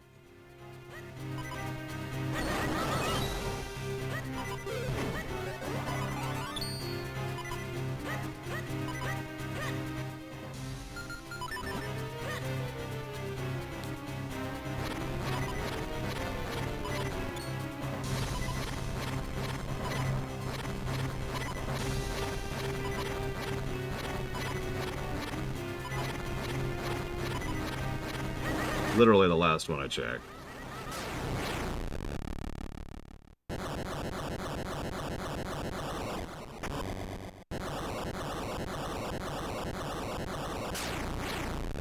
Who needs more than half a health? Me. Please give me my heart. Oh my god.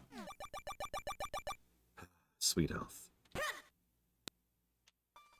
Here's a bird. There's several birds. We are the tribe of the winds. Long have we lived with the winds. We have mastered them. Now we join them. Together with the great winds at our back, we head for the skies. Those come seeking our power must play the notes Zephyr teaches. May they lead you onward to the power you seek. You got the ocarina. North, south, east, and west are all just a breath away. I do believe this is where the tribal winds once lived. Oh, so they left for the heavens, and taken their element with them. Looks like the wind element's beyond our reach for the time being. We have no choice but to press on. Let's get out of here. The element wasn't here, but at least we have a clue to its whereabouts. You must use the ocarina to open a path. Well, no point in standing around. Let's get out of here.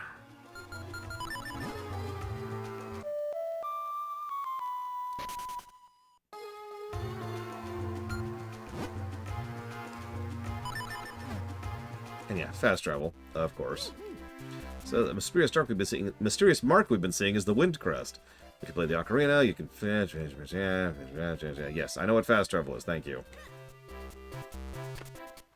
That is the ocarina intro song, and most importantly of all, the warp whistle for Mario Bros. 3, which is where that song originates. Yes, in the official timeline, which is dumb, this happens right after Skyward, which makes no sense if you think about it. Like, really process that for a second. Okay, so the Skyloftians are like, we're going to come down, we're going to establish a new Hyrule, and it's peaceful, and it's prosperous, and we're super duper mega advanced. Okay, we're going back to the sky, bye. Also, the Triforce is just gone for some reason. Hylia has nothing to do with anything. Moving on. Hem.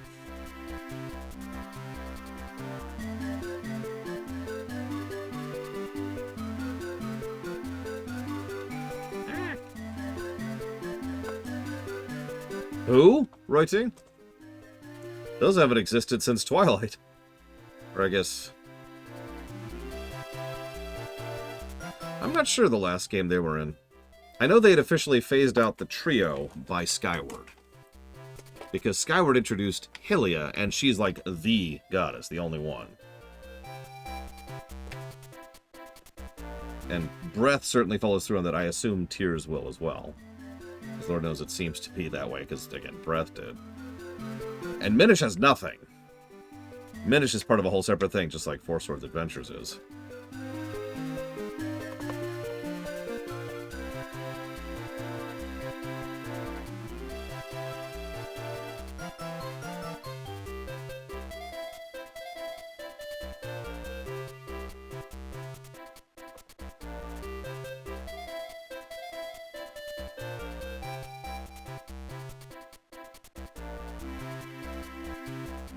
Vati is in this game, yes. This is where Vati started. Okay.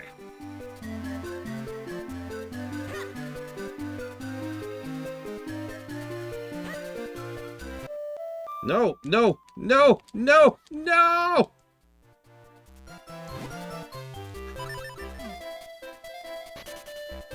Let's unequip that.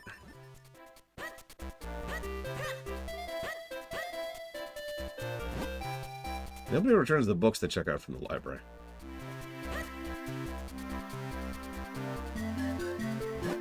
Looks like the simulation arcade is open. Oh, sweet, let's do it. Here you are, you've come to Simon's Simulations. Here, we offer you the chance to be the hero you dream of becoming. You fight grand monsters without any danger. Can't say this too loudly, but if you dispatch a monster skillfully enough, you might get something nice. If you should die in this simulation, well, I don't know. It's never happened. It's 10 rupees for a try. All right, let's do it. You're getting sleepy, very sleepy.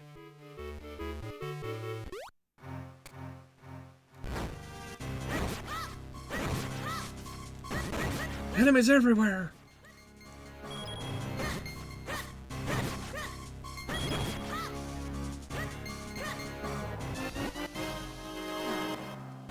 Yeah, there's just a dude who just puts you to sleep. Instead of that AR game they have. Actually, they have several AR games at the Nintendo theme park, and actually they look pretty fun, but probably only once, you know? Also, apparently the Japanese one is just way better than the one here in the States. Go figure.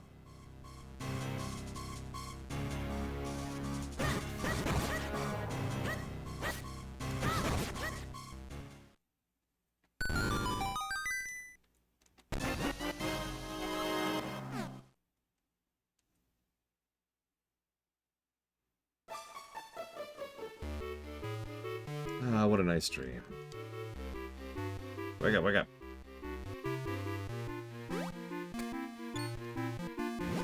How was it? Did you enjoy the ride? Raul Zoping selling dreams to John Q. Public.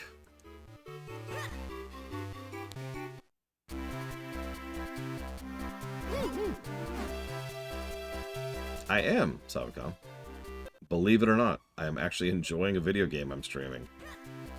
It's this brand new concept we just invented.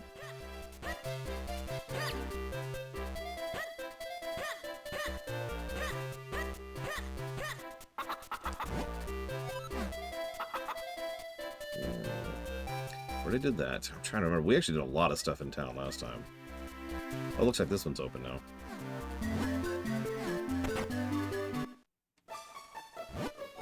Oh no, a customer. Why did I start a treasure shop game anyway? Alright then. Welcome to a fascinating world of treasure, blah blah blah. In this wonderland you can test your luck and win big bucks, maybe. I don't really recommend it myself, but whatever, it's your wallet. 10 rupees if you want to throw your money away in such a terrible pastime. I really would just save it if I were you. Ugh. I see, I guess I can't talk you out of it. Alright, I'll get it set up. Just go in the back after I do. Just open whichever chest you like. If you win, I'll double the amount of your bet. Left or right?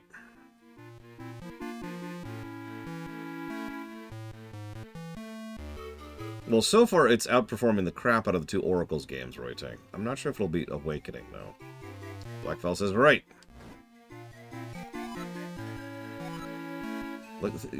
Listen, think about it. You already got a prize and everything. Don't push your luck. Let's see. Well, whenever you're ready, open another chest. Left or right? We could save state this one. We're not gonna.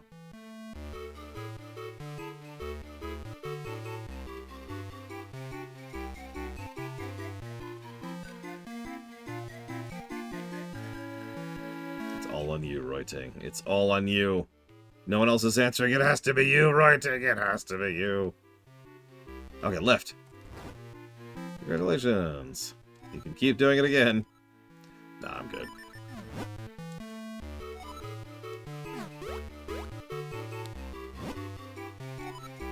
So the Wheel of Fortune's ever turning. You may think you found easy money, but life's not always like that. What I'm saying is stay away, kid. Gambling's no good. Yeah, why did you allow a child to gamble again, sir? You're like 10, right? Like, my niece is older than you.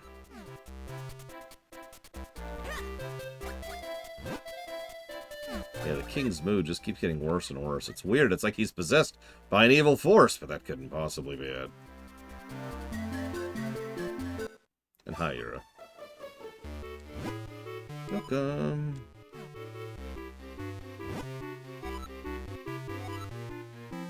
Ooh, a brioche. Let's do it.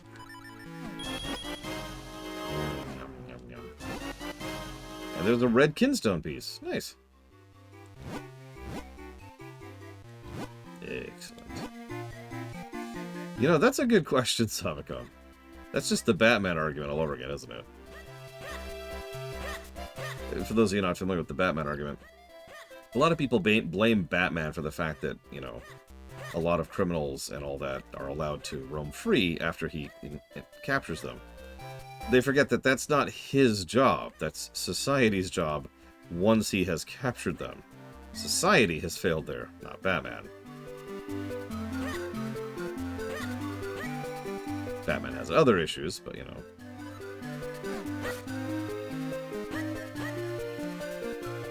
Okay.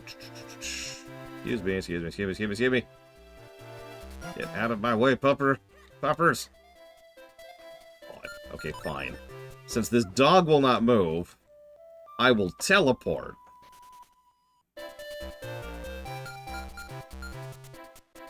God, I think that was actually the closest spot I was at, too.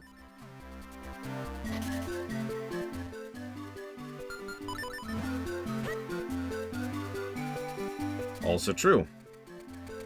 I mean, Gotham's kind of a hellhole, and probably shouldn't continue existing, but we've talked about the world-building flaws of that several times.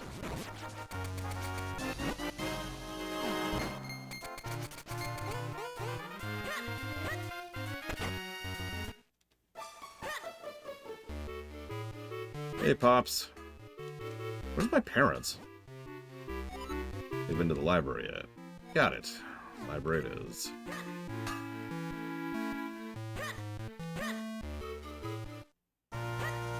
See, that would be interesting, Noctis, but it would only, that trick would only work once, you know what I mean? Like, at that point, Batman would either have to adopt his methods or just kind of, like, be a villain.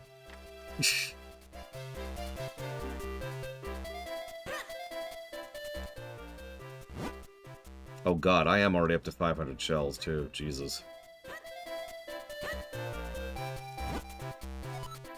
So, library, huh? Okay.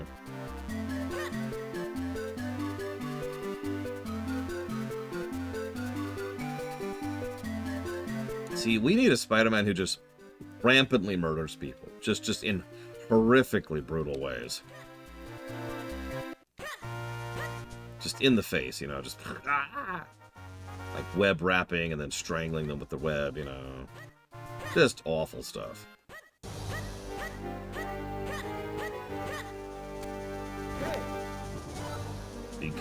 Okay, I guess the king's not letting anybody in. Should Batman kill the good Joker? Yeah. Like, look, I'm sorry. I get why Bats doesn't kill. I really actually do. It makes perfect sense. But, Joker immunity is a bad thing. You know?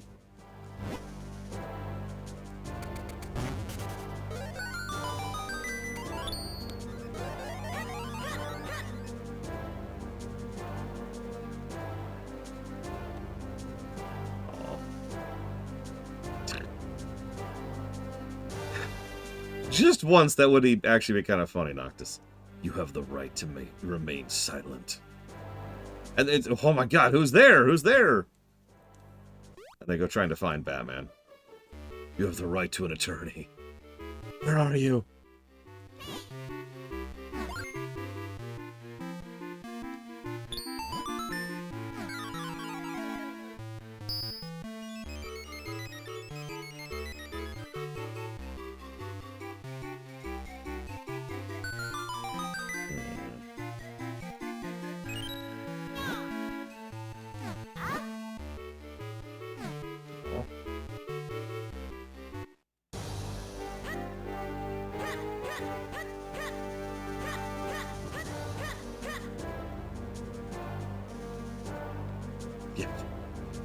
Shaky cam. Parkinson's cam, I've heard some people call it.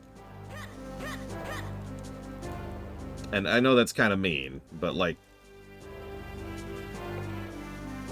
maybe don't put the person with Parkinson's on the camera, you know? And yes, I know, they don't literally have Parkinson's. That's the joke.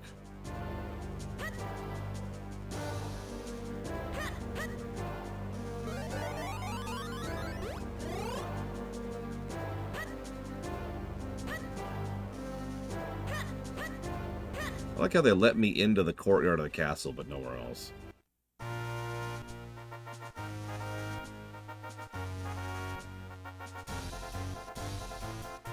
Really, Ross? What is it?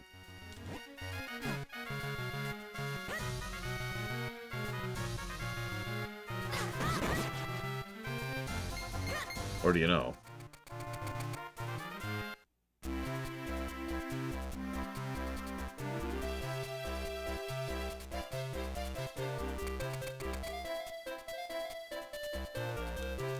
Roll, Subicom. The R button. No, I haven't actually seen that, Sean. Sorry. Citric acid, lemon, and lime juice. What?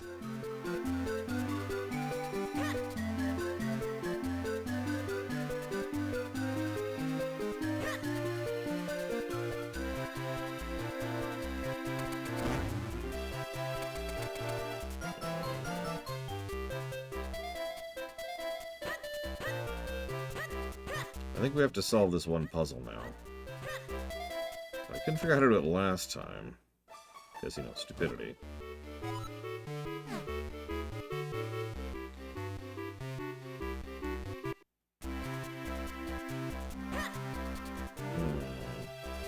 So I can get in there.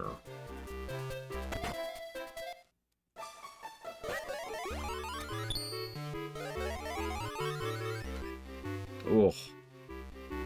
I actually know several people who just can't do spicy food. And I weep. I could not live without spicy food.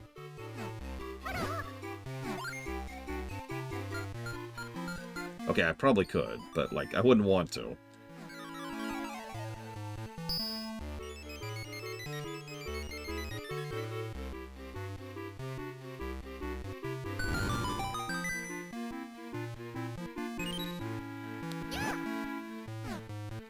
Well, I mean, like most things, there's good spice and there's bad spice. And then there's heat, which is my own terminology for it, but heat refers to when there's spice and no flavor. Just capsaicin. That's not pleasant at all. Okay, so yeah, I need the big pushy thing, which I don't have. You have pork ribs, and you don't know what to do with them? Cook them, man! Actually, for real. Get some yellow mustard. Hang on, bear with me. And get whatever rub you're going to use, right? That's up to you. All kinds of rubs work. But you use the yellow mustard and just absolutely slather the ribs in it. Like, I'm talking, your hands are going to be so gross after this, you're going to have to go straight to the sink. But completely slather the ribs in the mustard. Then get the rub going on top of that. Then put them on the grill. The mustard, you won't actually taste it. That's not the point of the mustard. The mustard will drag all of the flavor of the spice into the meat and cook it in.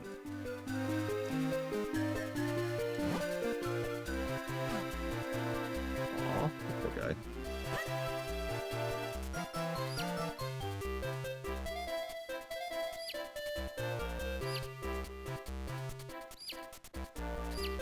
Yeah, exactly. The mustard binds.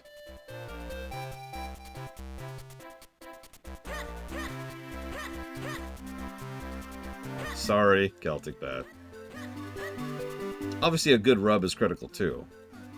But, like, that's kind of up to you. Like, I can't tell you what rub to use. It depends on everything. It depends on the time of day. It depends on what kind of grilling method you have or how long you have to leave them on the grill. It depends on your own personal flavor preferences. And if you put mayo on it, I swear to God, I will murder you myself with my bare hands. I'll Senator Armstrong that. Joking aside, don't use mayo on ribs. That actually will cause issues. You do not want mayo to seep into meat as it's cooking on a grill.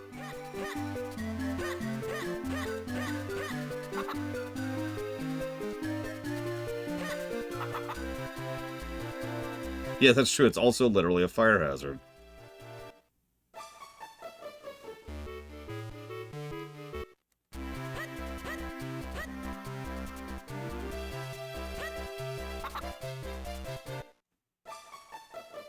Look, I didn't bring up mayo. That's all I'm saying.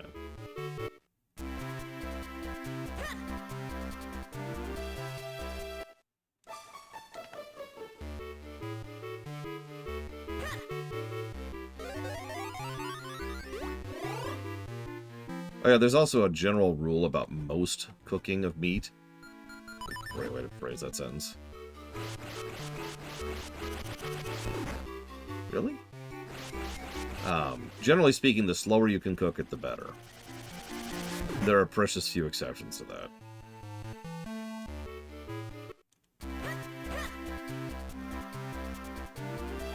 Something that's pretty common, at least when I used to grill. My brother-in-law still does this.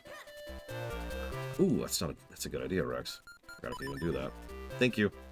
You know, pretty much, in the previous night, get the meat thawing. Yeah, get the meat ready to go. Whoop, whoop, whoop. There we go. And then when you get up in the morning, that's when you put it on the grill. And then the food will be ready by dinner time.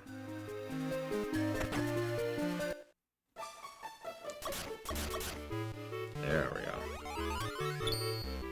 Lamb? I'm picky about lamb, but good lamb is good. Did you see that cat looking at me? I know it wants a piece of me. All right, cat, come on, let's do it. Let's do it. Let's go. That really startled me. Everything's scary when you're small. Yeah, you know, huh? Okay, but I still can't do anything here because I still haven't done the other thing.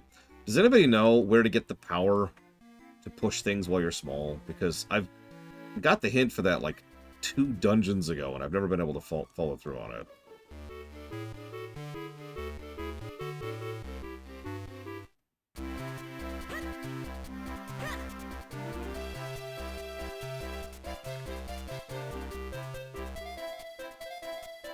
Well, yeah, crossing the river, but like...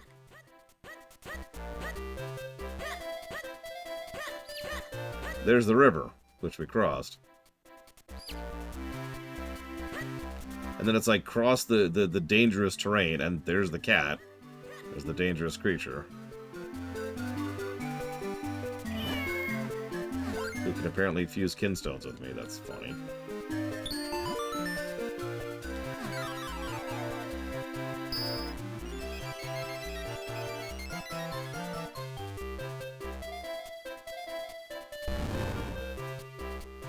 There's just a golden snake there now.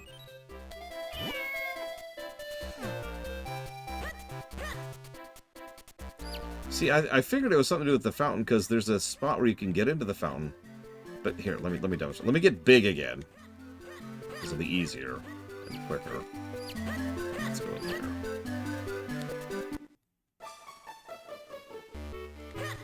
Get out of my way.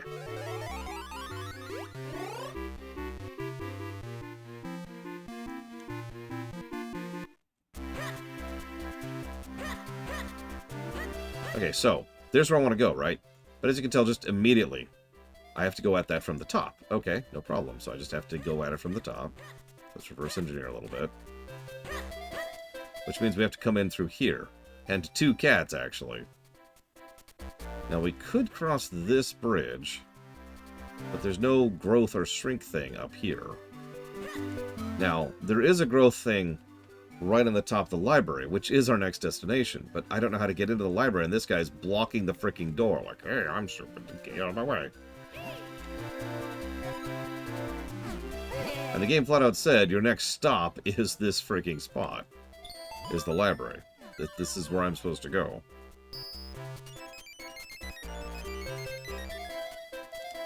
I'm missing a step. What do I have with ribs? Greens.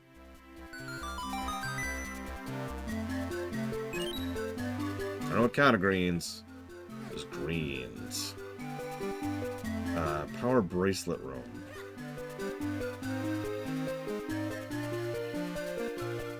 Where's the power bracelet room?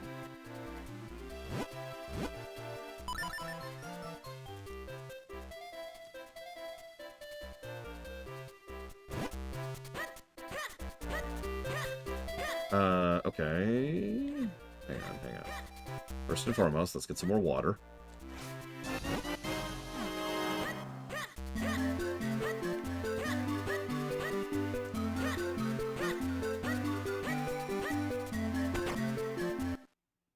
Okay, so that's So it's not that bookshelf room we need to push. So that means it's the other bookshelf room we need to push.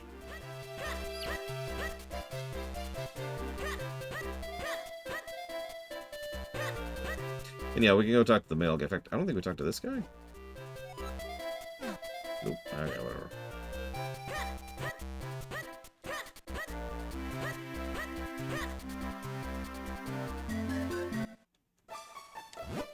Well, welcome. I'm selling issues of Helpful Adventure Guide. It gives you all kinds of advice for only 200 rupees. It's helpful, but very expensive, so screw that nonsense. Ain't made of money. Just double checking. And we can't go in here, because he won't let me. Which only leaves here, which I don't think is the spot. Because it isn't.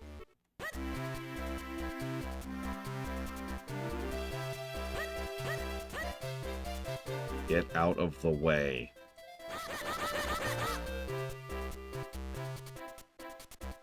Oh my god, please get out of the way. Thank you.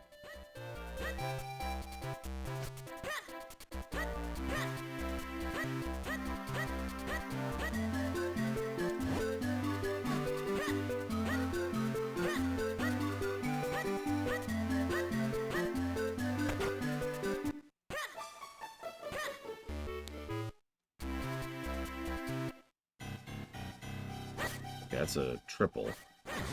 Which we... Okay.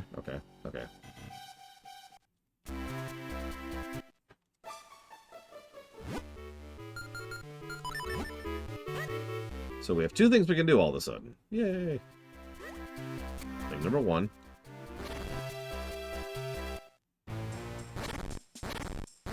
Okay, so there's just an underworld to the town.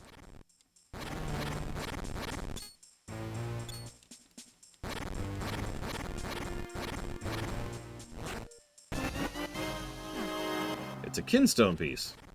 And a random.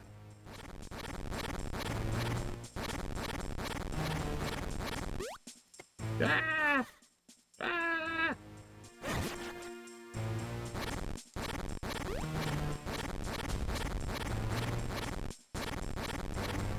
If this is their sewers, I worry about them tremendously. There's a lot of diggable terrain down here. Yeah, this is the mayor of the town, by the way, too. Like, this is his basement.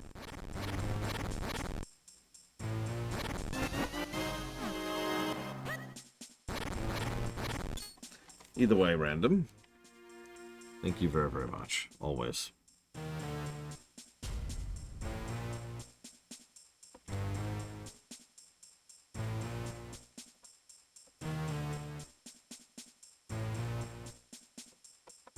Let's see. Ah.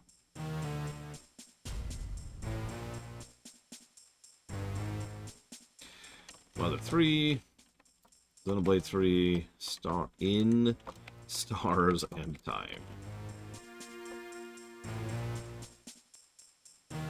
Oh, hang on. Let's check out a couple other things first, and then we'll see about getting access. God, we're almost capped on rupees again, by the way.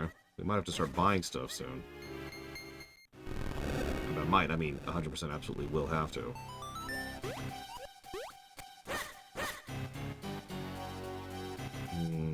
Okay, so that's this part of the puzzle done for now. Back we go.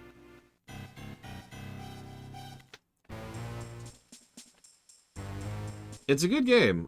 We are currently at one of the very few walkthrough points we've run into. But don't tell me just yet a noble name, because I have one last idea I want to poke at really quick.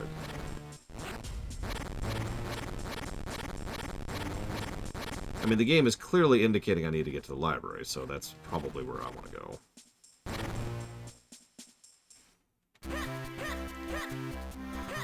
But foist and foistmost. Let's head up here.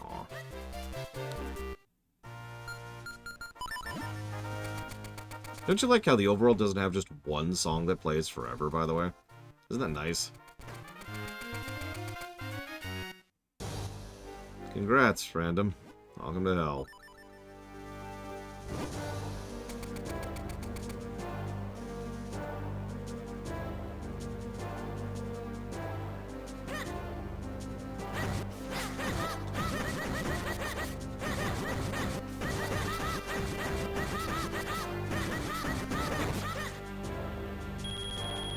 And money capped. Or at least almost money capped.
Yeah, there's a whole thing with Undertale music getting copyright, which is just whatever.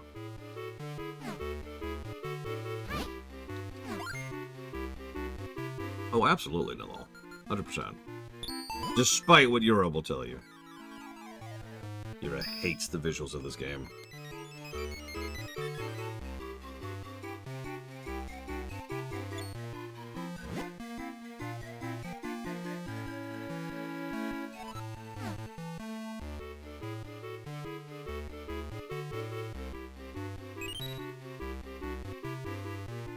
Bingo, Mr. Red.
Yeah, I mean, Toby Fox can be like, hey, you guys suck, don't do that.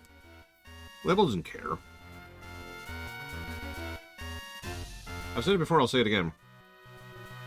Music license labels are some of the most overtly evil corporations out there. Like, there's worse, right? There's worse in different ways. There's worse in different styles. There's worse in different quantity.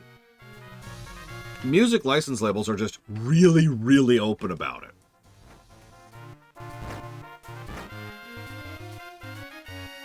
They just walk up. Nah, screw you. Plonk. And that's pretty much as far as that goes.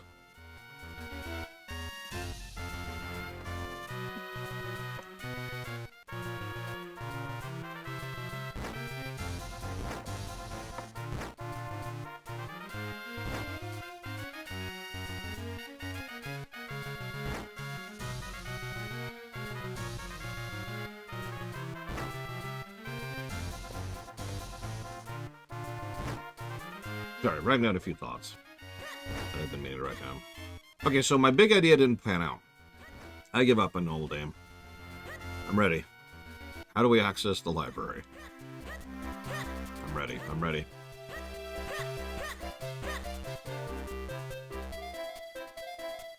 Go to Lake Hylia. Of course, going to Lake Hylia is the answer. Why wouldn't it be?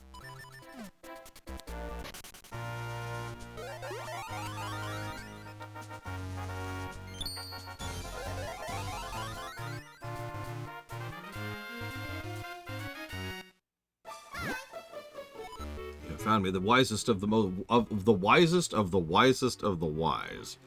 You what? You want to enter the temple? You can see the lake? They call the place the Temple of Droplets. I've heard rumors that one Minish actually did find a way in long ago. That Minish is Elder Librari. He's semi-retirement in the town library. Thought about your opening shoot. You should go find him. Thanks.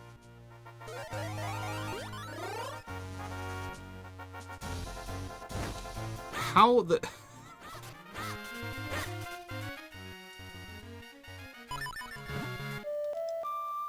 Like, I kind of get where they're going with this, because the thing is, I think this is, like, the only win point that's automatically unlocked. So, like, all of these other 4 ones, I actually found. This one, I did not. So, I would presume the hint is, oh, I should go to the one place it gives me by default.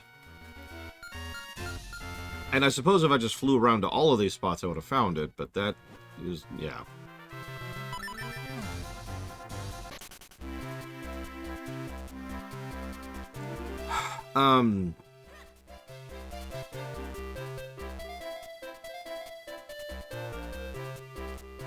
Library's open now. Cool. That's not a noob question at all. So I don't really have a method by which you can donate directly through a credit card. I mean, you can use a credit card to PayPal. I don't recommend doing if you have issues with PayPal. But that is it. And you're probably thinking, but why? 3 big reasons. First of all, getting set up with everything that is required to just accept credit card donations in general is actually a lot more of a thing than you'd think it would be. Which actually makes sense, considering it's digital currency. So there's a lot of protections and rights and stipulations and authority issues that have to be done in order to be able to process those myself. Generally speaking, it's easy to go through a second-party person, like PayPal, which brings me to the second point. In addition to the tremendous amount of time and effort that involves, most people generally don't do that and would prefer not to do that because they'd be giving me, just me, the real-life person, the individual, your credit card info, which a lot of people don't really feel very comfortable with. No surprise there. Which brings me, of course, to the unrelated reason, but reason 3. PayPal is international. Most of the things to get authorizations for that kind of stuff are not. So I could get it so, like, you could pay to me through a credit card if you're within the United States and you have an United States account. But in order to do anything international, there's actually additional hoops that I would then have to walk through in order to make sure that that happens. So, even though PayPal is awful, and they are a shadow bank that has done many scummy things over the years, they are the best option for international interactions of finances. There's not really a lot else to do with that. It's also nice to be able to refund. PayPal is a pretty quick and easy way to refund to people. Refunding through a credit card, that's a thing. Welcome to the library. Aren't you the Smith's grandson? Enjoy your browsing. I'm in charge of checking out books, so it's not my problem. Still, I feel really bad for the girl over there in charge of returns. What's a shadow bank? Oh, that's a whole topic. A bank that isn't legally a bank and therefore doesn't have to follow a lot of the regulations of a bank is the simple answer, Chill Pangolin. Learn how to like your like. A good guide to a bad pet. Gorman's Guide to Good Grub. Married to the Moblin. Oh my god.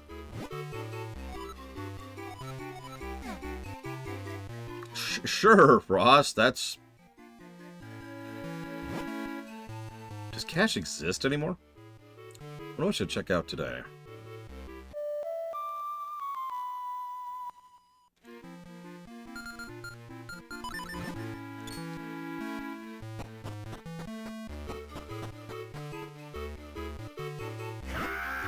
Sometimes these books move on their own. I've seen it with my own 2 eyes.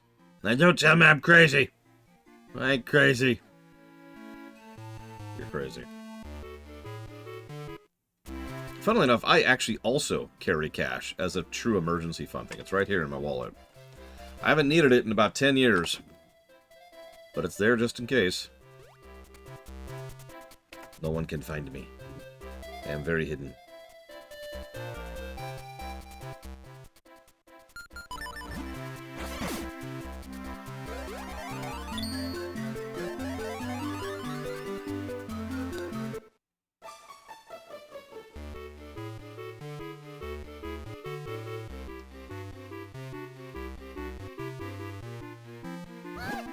Hey, this is no good. No good at all. The humans have checked some books out of the library. Thanks to them, none of us can get back to the elder library. How will we get by all alone? I'm so worried. I'm sure the librarian knows something about where those books went. I wish I were big. I'd walk right up to her and ask her where those books went. Okay, so there's our next quest. We can't get up the shelf because some human checked that book out. At least we don't have to listen to the elder librarian's boring old stories. Ugh.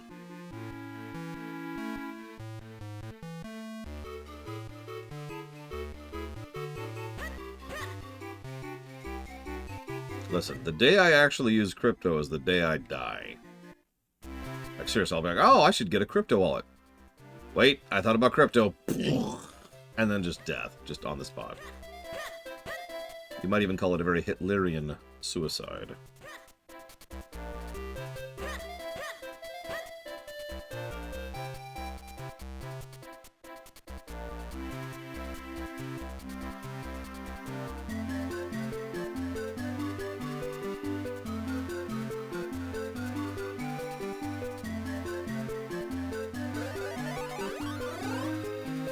Can't do the fountain yet, but that's okay. Let's go get the books. Yep, I'm not talking about the fascist Hitler who committed suicide. It's a simple mnemonic.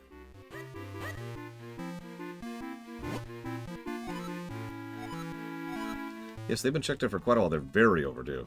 Take a Hyrulean bestiary, for example. Been gone for ages. Checked out by a girl with a cat. She said it had a new cat at her house. I wanted to learn more about it, she did. Okay, I think I know where that is. Thankfully, I've been roaming town quite a bit.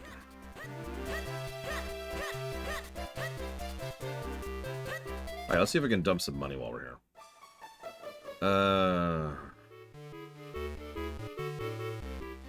What is this? Yes! Take my 600 rupees.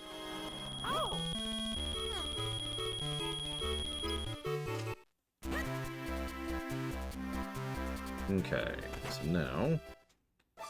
Oh, for God's sakes. Yep, there's the book.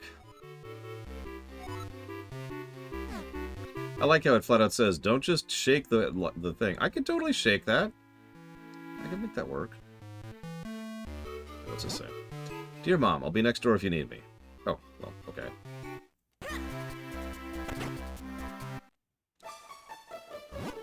Huh? A book from the library?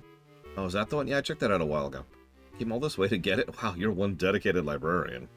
I don't know how to tell you. It's back at my house. Would you mind going there to get it? I can't just leave right now, see? Yes, I get it. You're on a hot date. They say the king's been weird lately, but that doesn't really have anything to do with our love. Our undying love.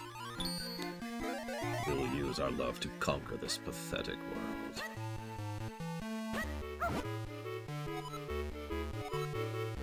I can't believe how long my master's been hanging out with his girlfriend. Oh yeah, the dog actually gives you a hint here to knock out the fireplace if you haven't already.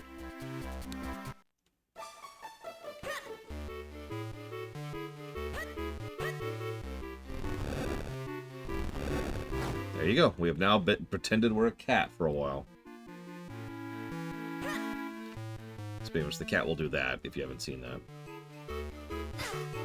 And yes, it will actually swipe at you.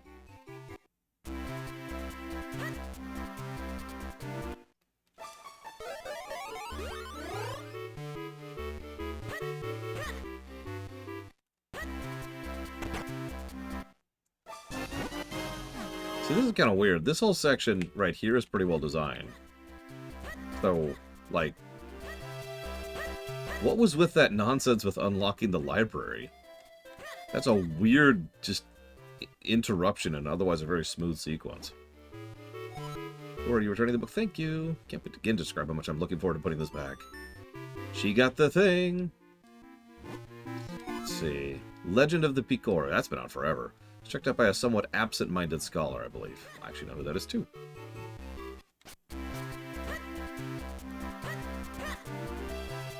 One second, please.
Did he seriously just jump over me there?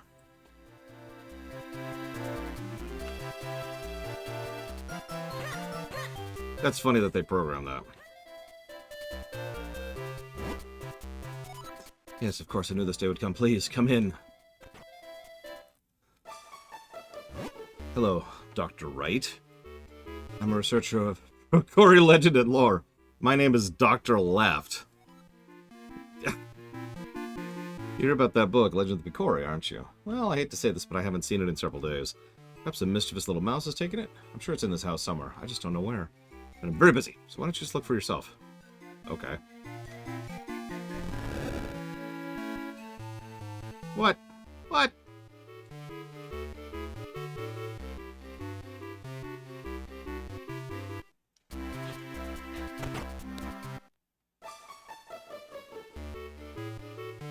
I think I need to have that super amazing power to get up there.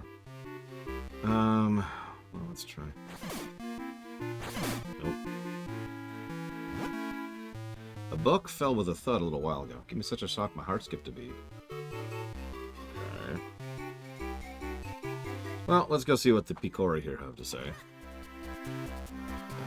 This way, this way, this way. Can I drag it? You know, I keep forgetting that dragging is an option in this game. It's in so few of these games. Let's find out. Nope.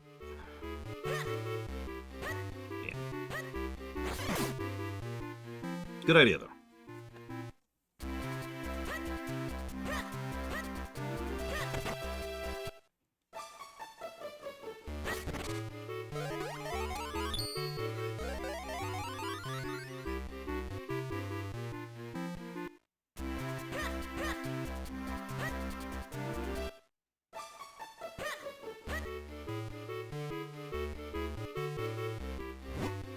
You know the clues that reveal the location of the treasure? Cross the bridge that spans the rapid flow, through the land of the fearsome beasts, till you reach the misty falls. Treasure sleeps on the other side of the secret end. Yeah, I get that. I know exactly where that is. What I do not know... Oh, got it. Okay, Rex. Aha! Aha! All is known. All is understood.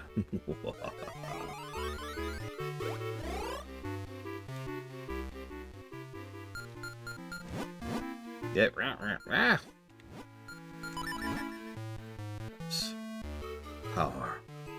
I need more power.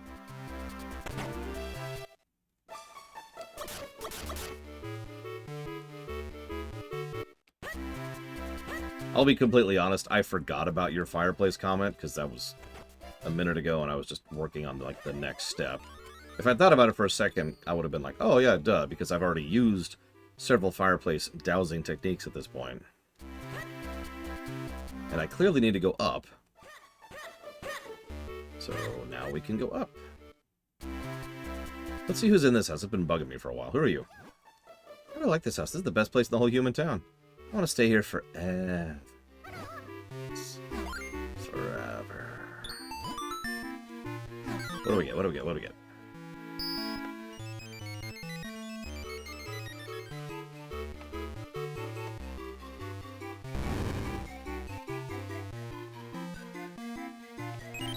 I remember that spot.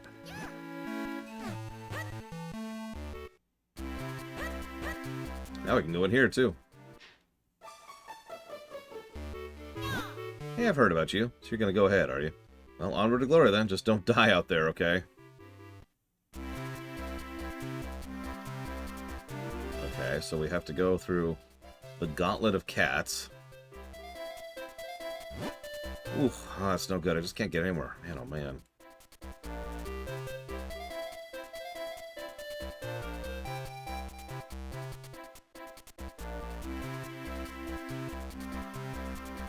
Don't mind me, Mr. Kitty Cat. No.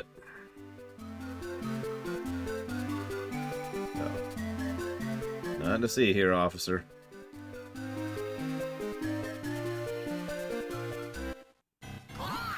Who knew there'd be someplace like this behind one of the town's fountains? Well, let's get moving, see if we can find that item that Minish mentioned. That would be almost funny if you could kill the cats here to progress. I don't think anybody else would find that funny, though.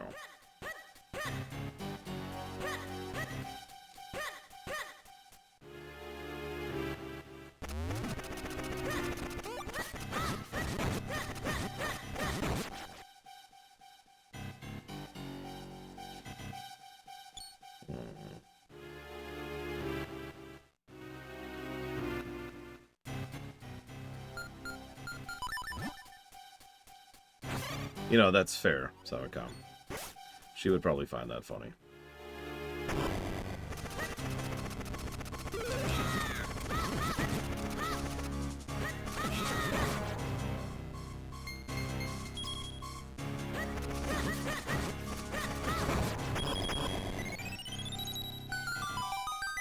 Sony's definitely leaning heavily into the walled garden concept.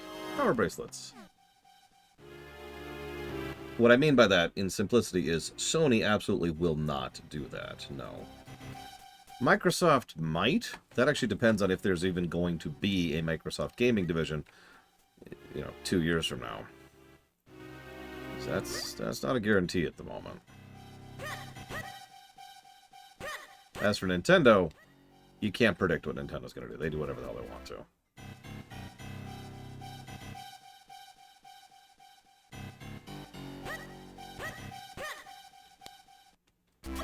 Ah! Okay, now I gotta get out. Oh, jeez. Spare me. Spare me.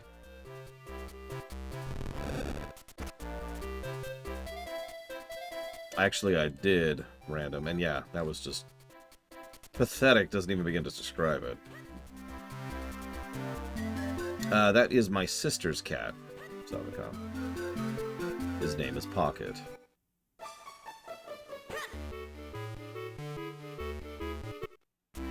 I'm assuming that's me, Yura.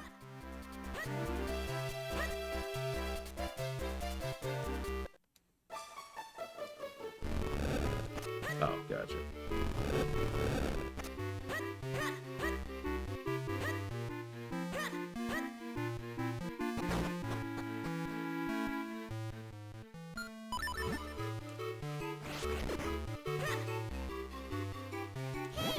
Oh, I see. That makes sense. Human books are so interesting. And that guy, Dr. Left, down there has great taste in reading material. You've also got a chess set down here. That's cool.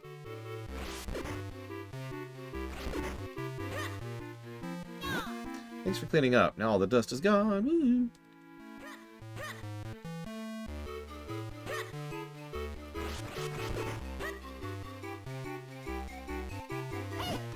Oh, ha, hey! I want to return this book by dropping it down below. It's impossible without some extra weight, but my brother's so busy with a book of his own, he won't help me out. Maybe I can do it if I try again. Here, I'm here, dude.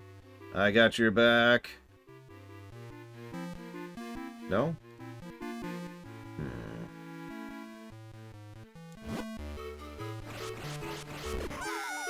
Well, yep, okay, nope.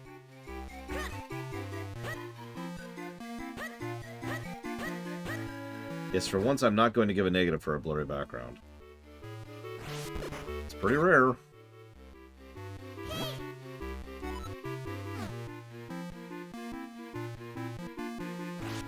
Listen, this puzzle is impossible.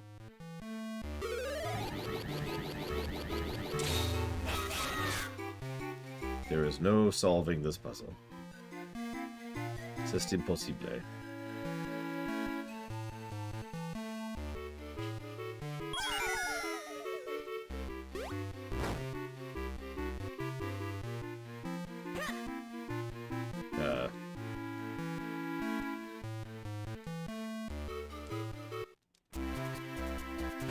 Yeah, that's why they call it Nintendo Hard, right there.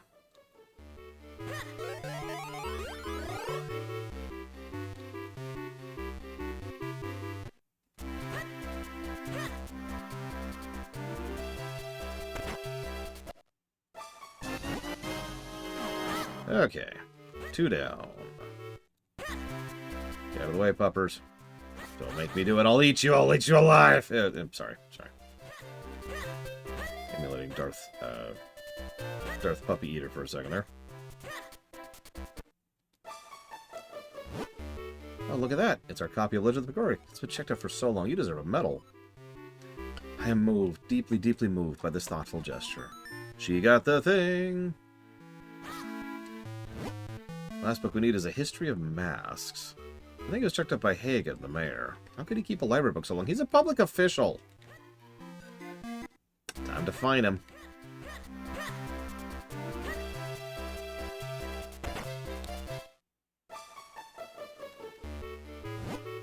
Ahem. Yes, that's me, Hagen. I'm the mayor of this town. What's that? You want a book? History of masks? You see, I checked it out, do you? Yes, indeed I did. Or did I? Aww. You know, these masks see everything that goes on in my private life. Maybe you'd ask my masks. Yeah, sure. Hey, mask. No? Oh, it's almost like they're freaking masks, you asshole. Yes, I know what the game meant, but the dude's still a dick. What? Can I not? Really?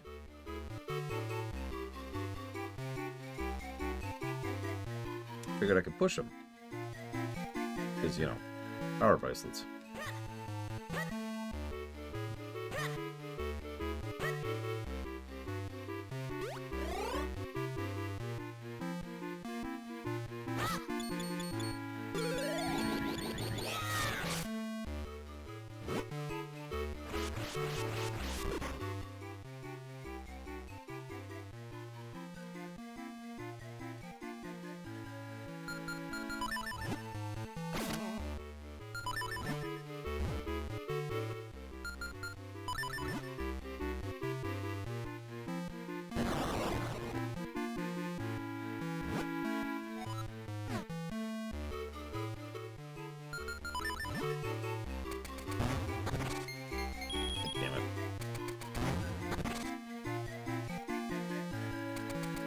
This is just straight up vandalism. This is mean. Why are we vandalizing this poor guy's house? Just because he didn't return a library book. Like, we're just the mafia at that point. Hey there, buddy. Heard you ain't been turning in your library books. Gonna need you to do that quick-like. Something bad might happen to you. Mayor took off for his cabin by the lake clutching a book. We saw him go, but after the chest was open, the road to Minish Woods was blocked. We'll be able to get through. When the mayor came back, he didn't have the book anymore. I'm sure he just left it at the lakeside cabin. He's pretty forgetful like that. You want to go to the cabin on the lake? Let me mark it on your map. Here.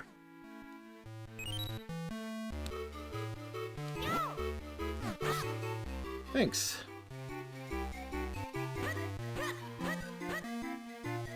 It was a good guess, Crazy Norse. I'm not gonna argue.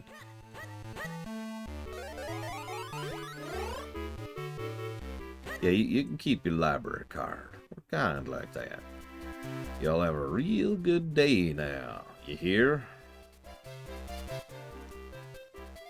Alright, let me check something really quick. See, obviously I want to go down there. But I can't swim. Like I said, Razors, we're just the friggin' Mafia. There's nothing else for that.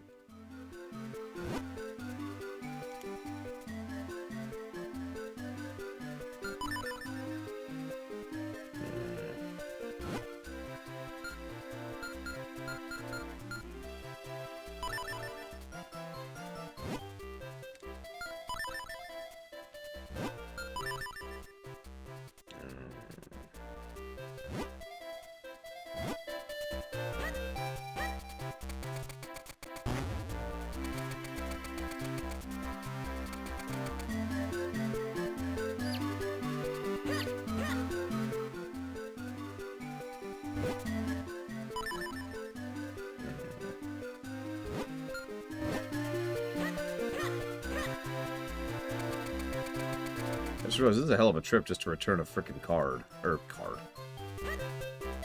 Book. I mean, does anybody really care about books that much?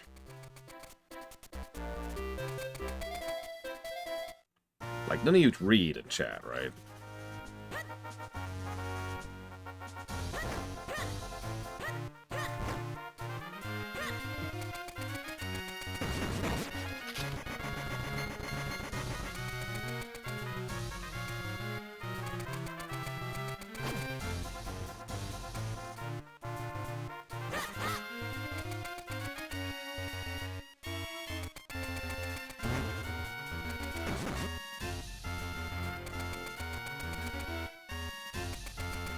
That's true, reading kills trees.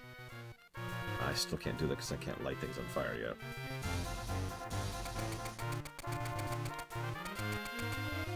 Yeah, it's this brand new concept they just called it's called a bad joke. Sometimes referred to in common parlance as a dad joke.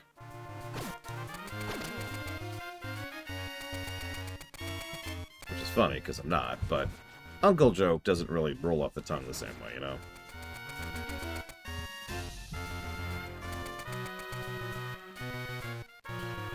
Yeah, I just can't light her fire, I'm sorry.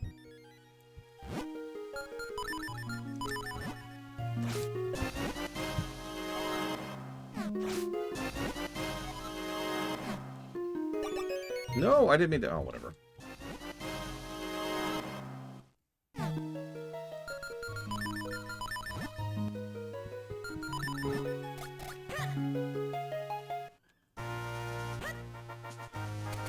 I mean, okay, you want to hear something weird, Savicom?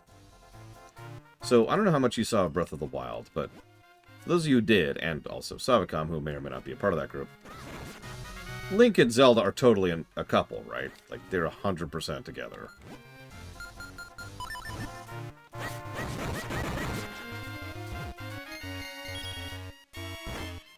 Pausing for people to react to that.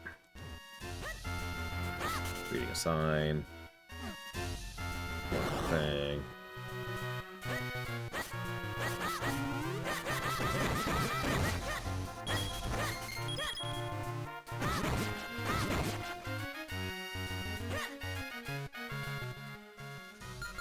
In several games, yeah, but I want to talk specifically about Breath of the Wild, because there's this really weird thing that they've been just kind of psychotic about. This is not where I want to be. When it comes to the Zelda franchise as a whole, and Breath of the Wild is just one of the most obvious examples of this. So, they're totally a couple. I mean, like, for God's sakes. There's even a scene where Zelda is telling the Great Deku Tree, please tell him that I love him. And then she is interrupted because he says, no, no, no. Those words would sound better coming from your mouth.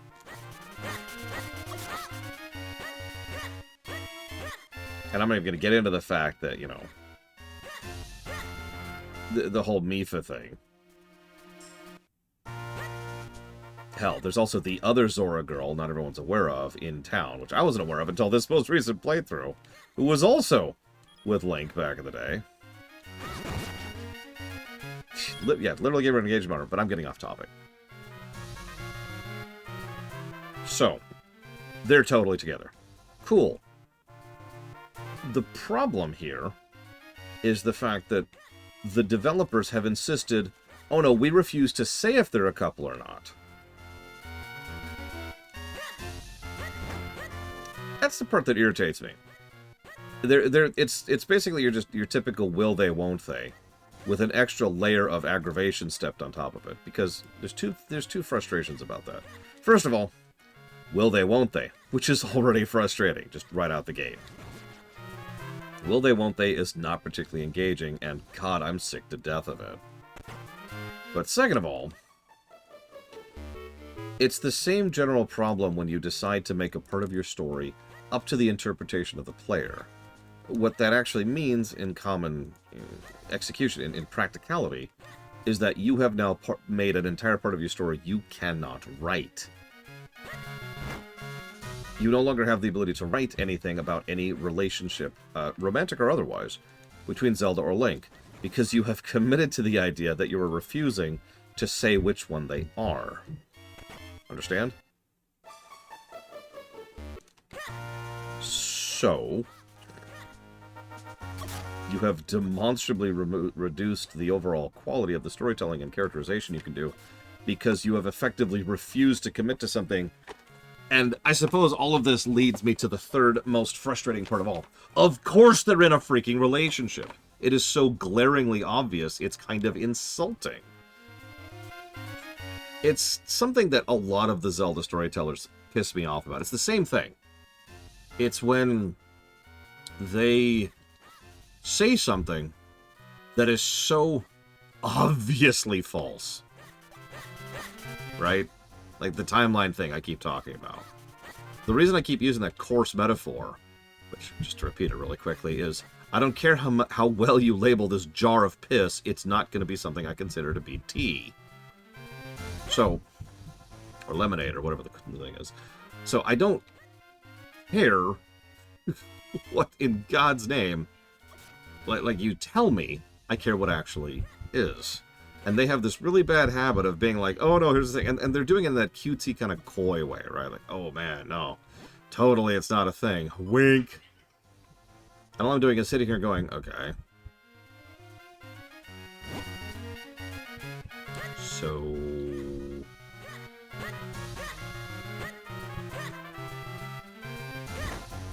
I have no idea, Trihixia. How did it change?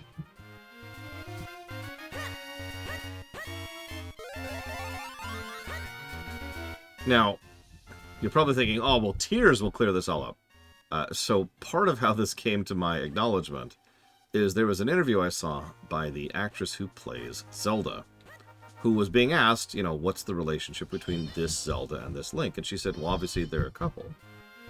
You know, it's so overt. And she was directed to voice act in that manner, and she voice acted the character in that manner. Later on, she gave a separate interview, saying, oh no, sorry, I was mistaken. They're not a couple. Do I need to add anything to that? Like, it is so obvious the crap they're pulling. And I have no idea why, other than just the basic wink wink, ho ho, coy crap. And I'm sick of coy crap.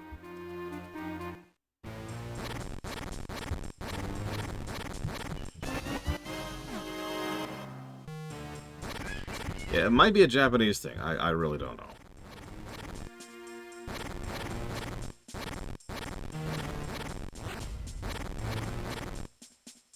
Oh, you son of a Submariner. You better die in a fire.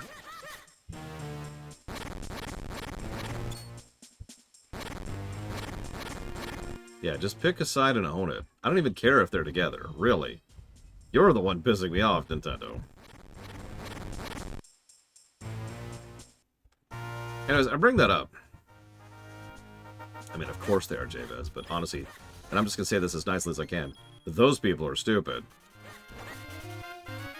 Like, I'm sorry. Maybe I'm the weirdo here, but I don't enjoy Eternal Blue Balls.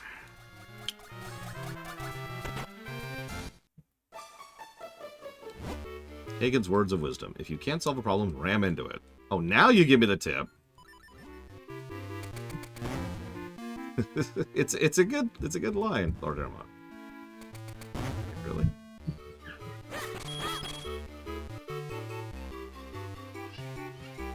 Yeah, at some point or another, it's like, just pick a side. I don't care which. Yeah, the moment you find out I have a very real girlfriend from she's out of school. You haven't met her. That's it. That's the end of it.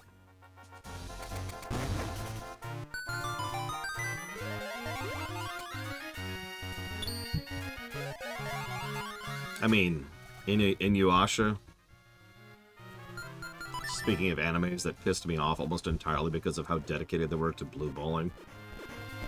Yeah, she's on the other Twitch stream. You just don't see her.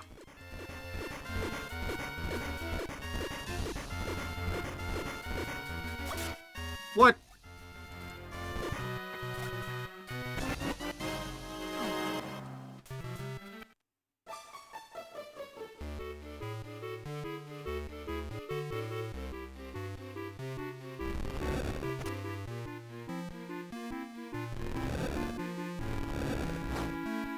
Did it really, Ross?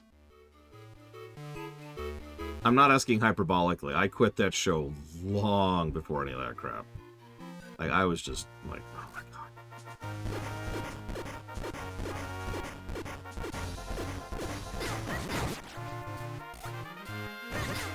Having said that, it is interesting because several of the Links in Zeldas obviously do not have a romantic connection. And for the record, that's fine. Like, there's nothing wrong with that. Furthermore, some of them clearly do have some kind of pre-existing relationship, which is also fine. And the ones in this very game. Link and Zelda are childhood friends who clearly have that kind of developing thing that might eventually someday become a relationship in this game. It's also something that shows up in Skyward Sword. It's something that shows up in Spirit Tracks, which is probably the most overt about it. Yeah, Twilight is the one where the first time they ever meet, Link's a wolf.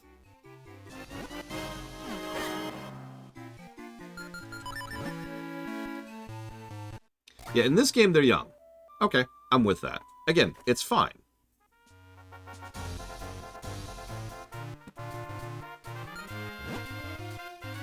Like I said, what irritates me the most is when you're just kind of being holy dick about the whole thing. No, they're totally not together.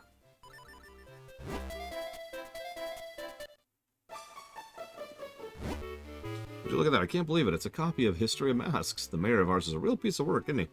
Must have been quite a challenge to get the book back from him. You're my new favorite person. Thank you so much. She got the thing. You know what? Actually, agree completely. In Lufia 2, the relationship status of the game is something that's resolved much earlier than you'd think.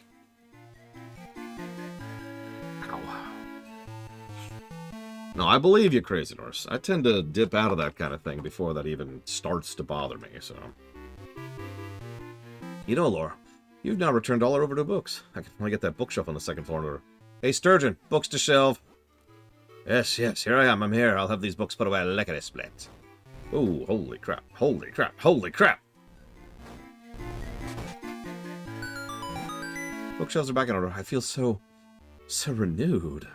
Enjoy your browsing. And yeah, that... I mean, okay. You may not know this, Lord Harriman. Check this out. There's this concept, okay? I just came up with it 5 minutes ago. It's called, when you're the writer of your story, you can sort of set the parameters of your story. If you want there to be this kind of romantic tint between two characters, maybe don't make them 10.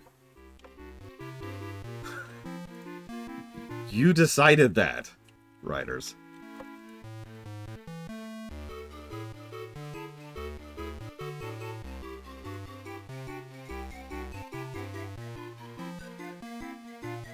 I knew what you meant, Lord Harriman. I'm using this exact game as an example, and you know there's other examples like this, where they're like, oh, we can't do that, they're too young, and it's like, then why did you make them that young? Why is Anakin that young again, George? Okay. It's just cool.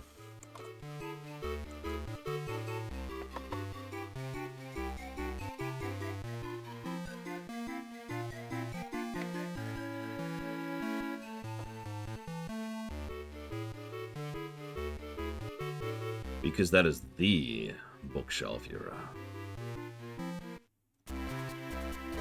I mean, I've even studied the prequel films, and I even understand his reasoning and the logic behind why their ages are so wrong.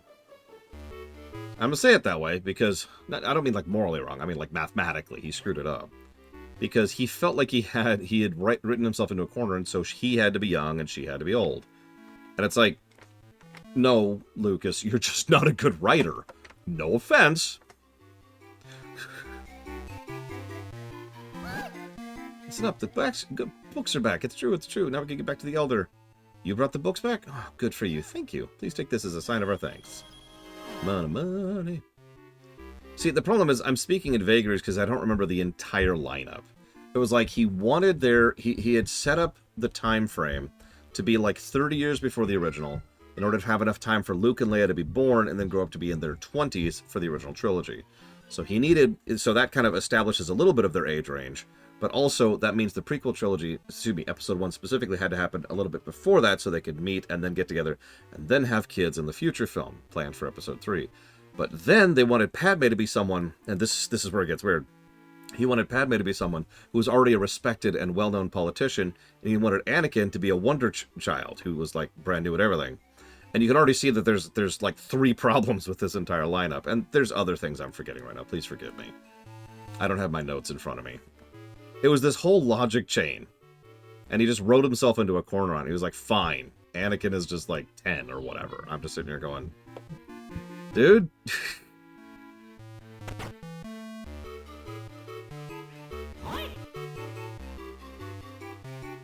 Oh, a visitor after many long weeks. Even Jotari has been away so long. I've grown almost lonely. But what is it? What do you need? You want to visit the Temple of Droplets? Very well. You are the first such brave person in a long while. Stand on the clover in front of me. Alright, you kids today, no patience for an old man. I'll just stand right there like I told you. Open secret mystery panel. Ah! Yeah, we all saw that coming. No, actually. When Episode 4 first came out, nothing indicated it was Episode 4. It was called Star Wars. And thanks to the fact that we have so many receipts in the creation of Star Wars, we know that the idea to make it Episode 4 didn't show up for quite some time in the creation and development thereof. I do love the real nitty-gritty of adventuring. Just smacked my hip on something. Well, not my hip, my... whatever it is I have now. My brim? Whatever. That old fool must love sending people on dangerous missions. How'd the library get into the Temple of Droplets, anyway? Guess the answer lies up ahead.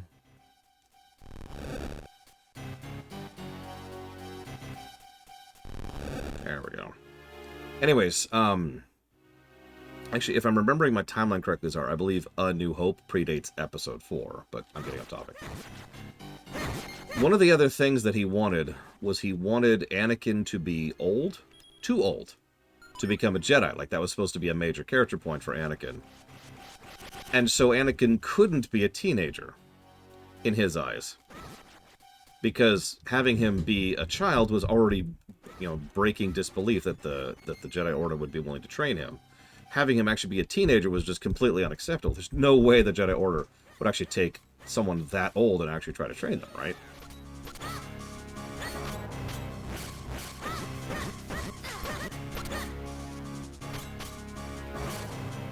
There's so many problems with that, I'm not going to go into that.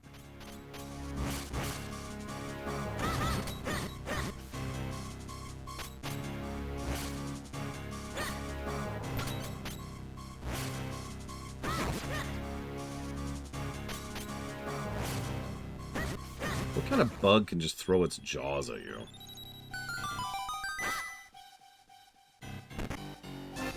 You got the flippers.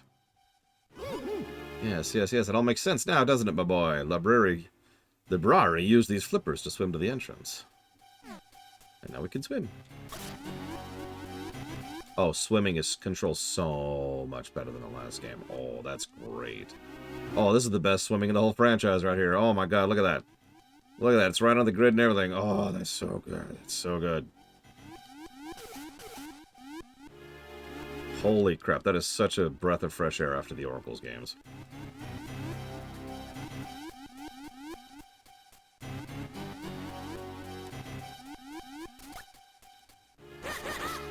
interesting.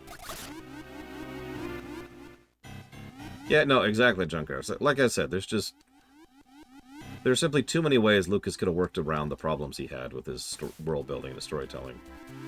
But nope. Anakin's a kid. Padme is not. I mean, no, Javis. I'm not going to trade one convenience feature for like 15. Whatever the opposite of a quality of life feature is. Detriment of life feature? I don't know. Oh, we don't even talk about India Maria. That's just... We pretend that doesn't exist. It's the only way to stay sane.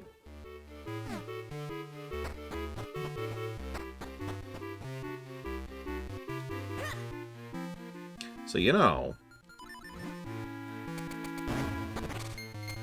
Die masks.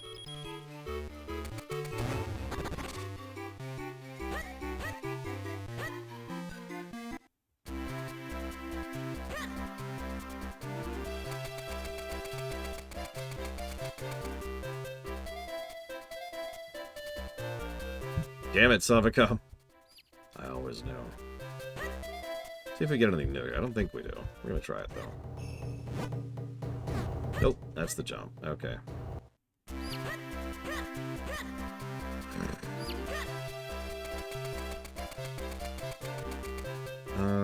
Alright, so let's do this really quick.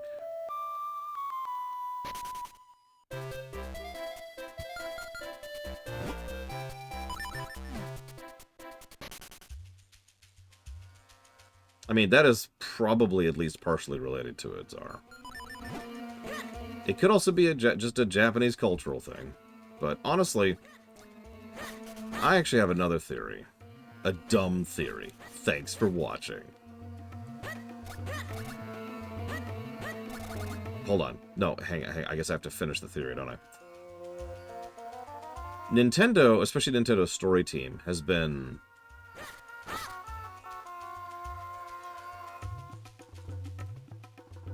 I'm trying to think what word to use here.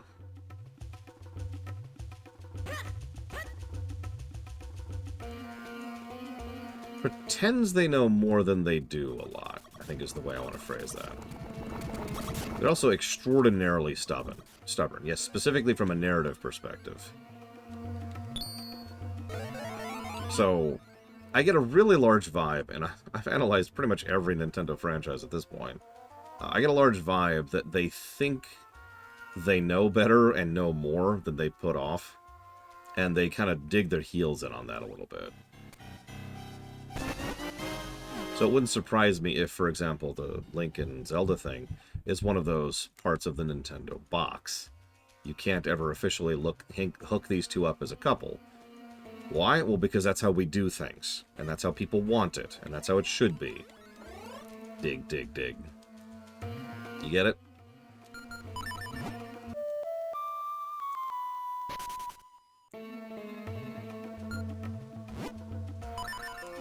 I mean, honestly, even the gap between Padme and Anakin isn't the biggest problem. The biggest problem is that he's 9! he's 9. Is that hell really people? Crazy Norse? Don't ask me. I don't know what people want. I have one of the most unsuccessful streaming services in the world. How the hell do I know what people want? Okay, so we did that. And let me double check some things. So I can't do that yet. I already did that. That's not happening. That requires... Did I ever find him? That requires being able to burn things. Still can't light her fire. If you know what I mean. Already did that. Already did that. I do like how it shows unresolved side quests on this, by the way. That's actually a really cool section. Are orcs people? That might be the second dumbest question I've heard today. And I was actually straight up asked to not take breaks during streaming today. Sorry, let me structure that sentence a little bit better. Today, I was asked to not take breaks in streaming. There we go. Better way to phrase that.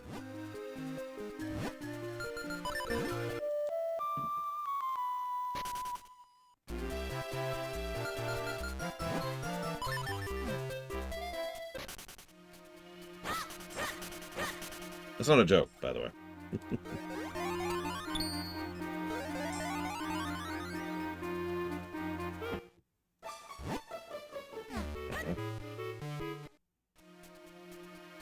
Pretty much, Czar. If I had gotten the comment right before lunch, I totally would have done. Like, 100%.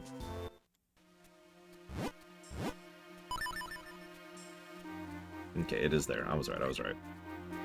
I don't know where it is, but it's here somewhere.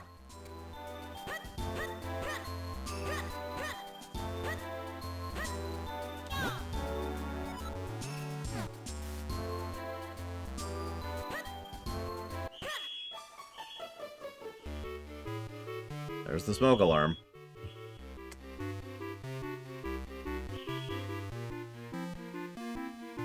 You tell someone's cooking because the smoke alarm went off.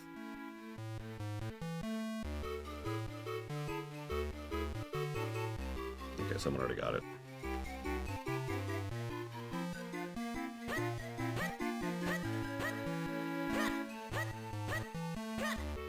My brother-in-law has a really, really common tendency to set off that alarm. It is entirely too sensitive. I can't even explain why. The logic's pretty simple. The idea is it's better for it to be too sensitive and to then, you know, not to catch more things that are fake than to not be sensitive enough and to screw up in catching things that are actual issues. That's the logic right there. It's fine. It's a little irritating, but only a little.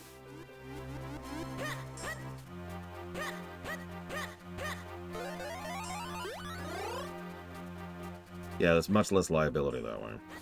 When you're trying to do a blanket scenario thing like that, you tend to aim for the lowest common denominator in a lot of ways. Let me phrase this differently. If you're programming something, you don't program it for the people who know what they're doing. You program it for the people who don't.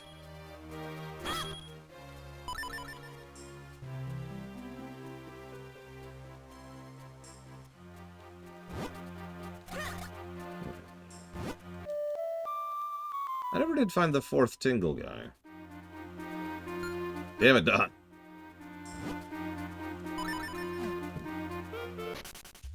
I mean, some people, I'm not going to name names, will program so that nobody understands what the program is other than themselves.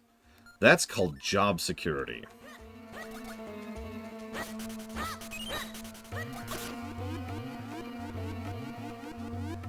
That controls so much better. That's crazy.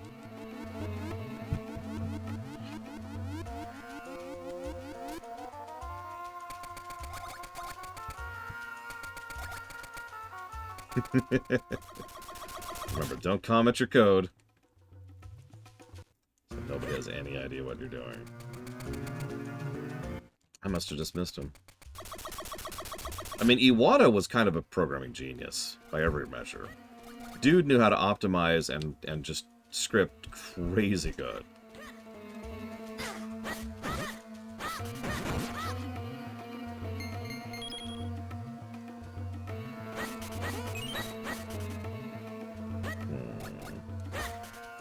I'm just going to look this up really quick, because I don't want to waste too much time here. I'm looking for an optional thing really quick.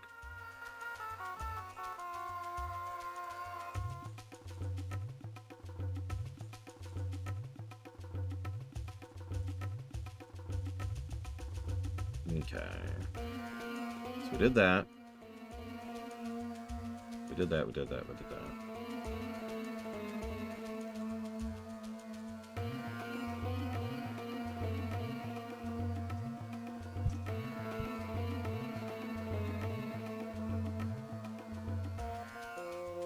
Okay, I am in the wrong spot.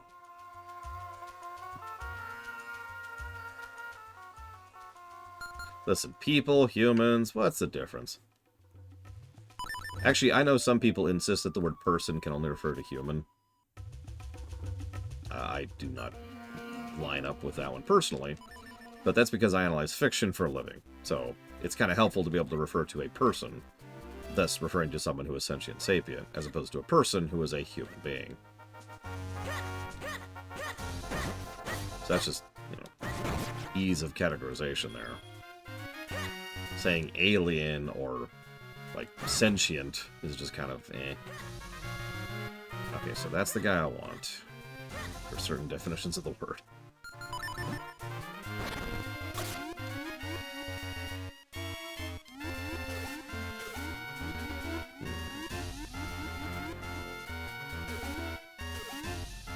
Okay. Oh god, Ross. Make sure to check the pastry department. I'm afraid not, Mr. Red. That's another thing. Some people like to clarify person as a legal status.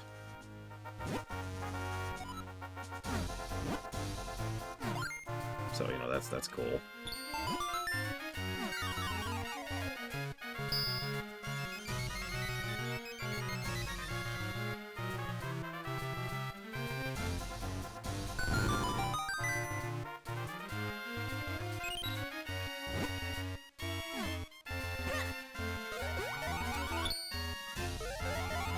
See you around, Mr. Red. Enjoy the movie. Whatever you do, don't watch Hunchback of Notre Dame.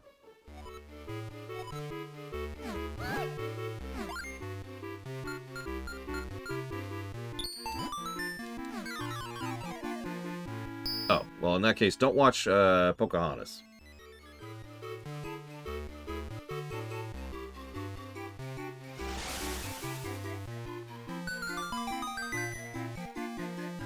I don't think other Disney films I don't really care for.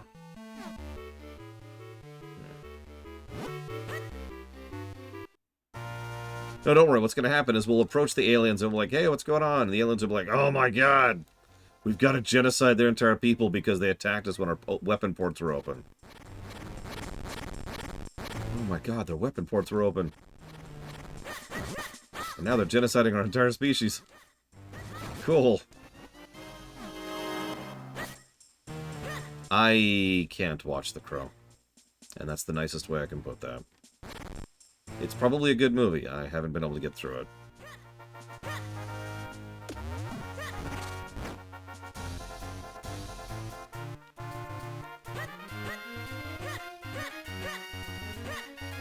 Aw, see you around, Savicom. I'm gonna chop up pretty soon anyways. They're obviously cooking dinner since the alarm just went off.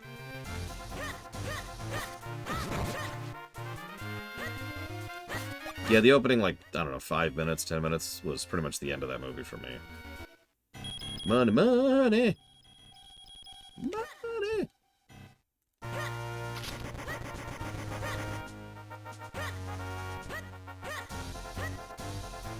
Okay. We need to give some pluses. What do you feel about the overworld in this one? Overall. Suppose we could do this. Wait, no, I didn't. Yeah, dang it. No!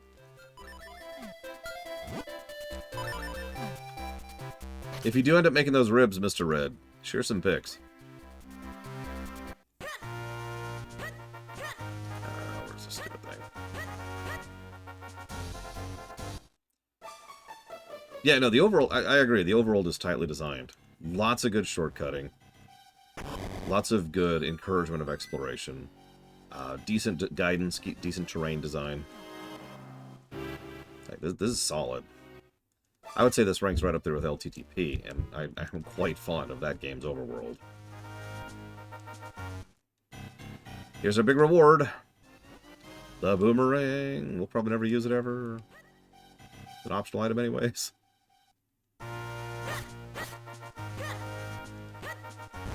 Exactly, Pillagers know. It's got 3 layers of quality design to it. I am with it. Speaking of... here's what I'm going to get to the next dungeon. And then for everybody who dislikes boring stuff, this is a good time to pause or not watch the stream. But for everybody who likes boring stuff, let's boring it up.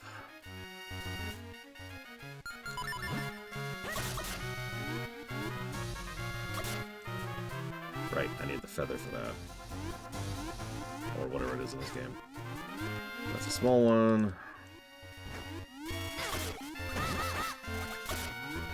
Several small ones, actually.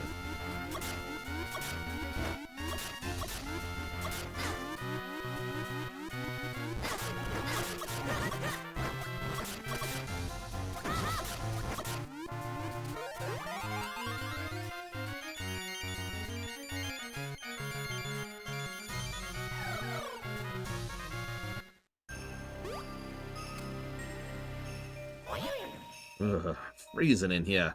You don't find that element quickly, I'm going to turn into a hatsicle. So, nice music. But now it's time to be boring. See, that's my real superpower. The Boar Runner.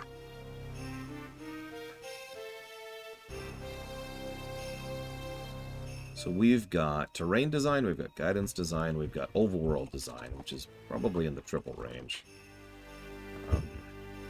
We've got good backtracking. We've got good controls, already jotted that down. We've got a good HUD. Interface is whatever.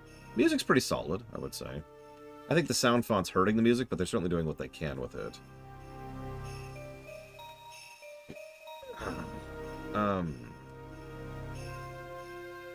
Hyrule Town is actually pretty well laid out, and actually has a lot of good stuff going to it, so that's cool. I already wrote down that thing. I need to write down this thing.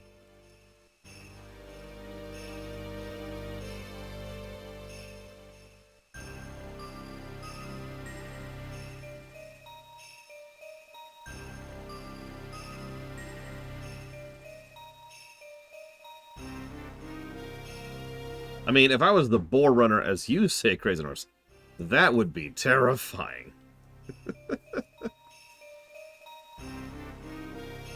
Might as well call that one the Gore Runner. What else have we got? Where's our items? Where's our kit? So we've got the digger. Got the digger. We've got the vacuum. We've got the flipper. And I think all we've got left is the jumper and the firer. I think they're only going to be at a double for that one, which is fine. Good terrain design. I already mentioned that. Really good guidance design. Map is actually pretty solid.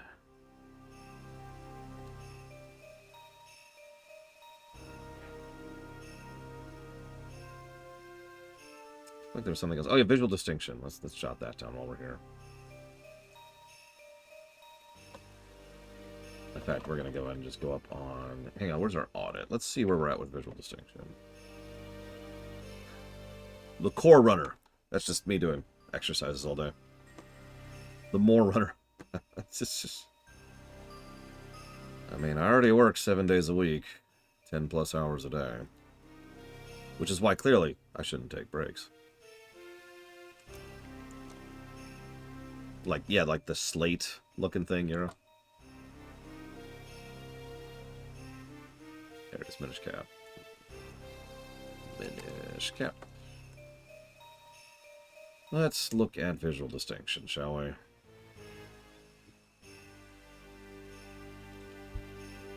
That's what I thought. We gave a double to the Oracle's games.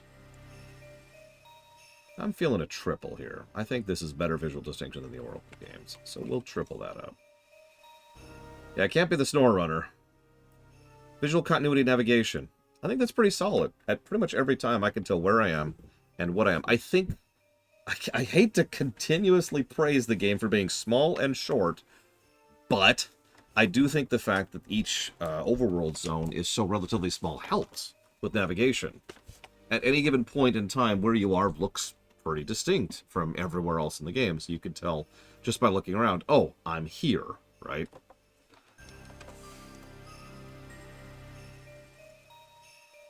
So we'll go ahead and give that some positives. Yeah, there's also tons of side stuff to do. That was the other thing I was going to do. So that's like exploration territory. So that's part of the overall design, but also... Where is it? I guess that would go under secondary under these circumstances.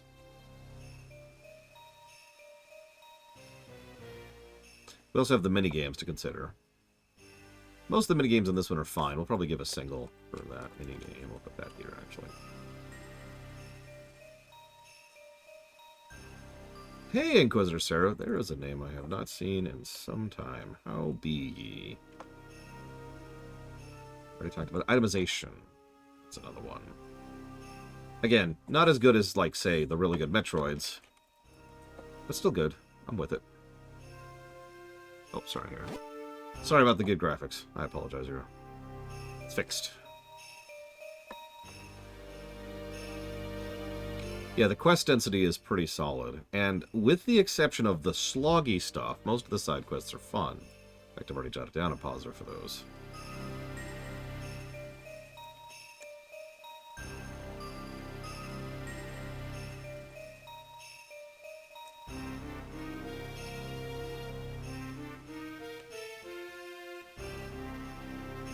Yeah, no, I think this one's going to score pretty well. Let's try to part and parcel the brickwork out a little bit. So we've definitely got... Exactly our spruce.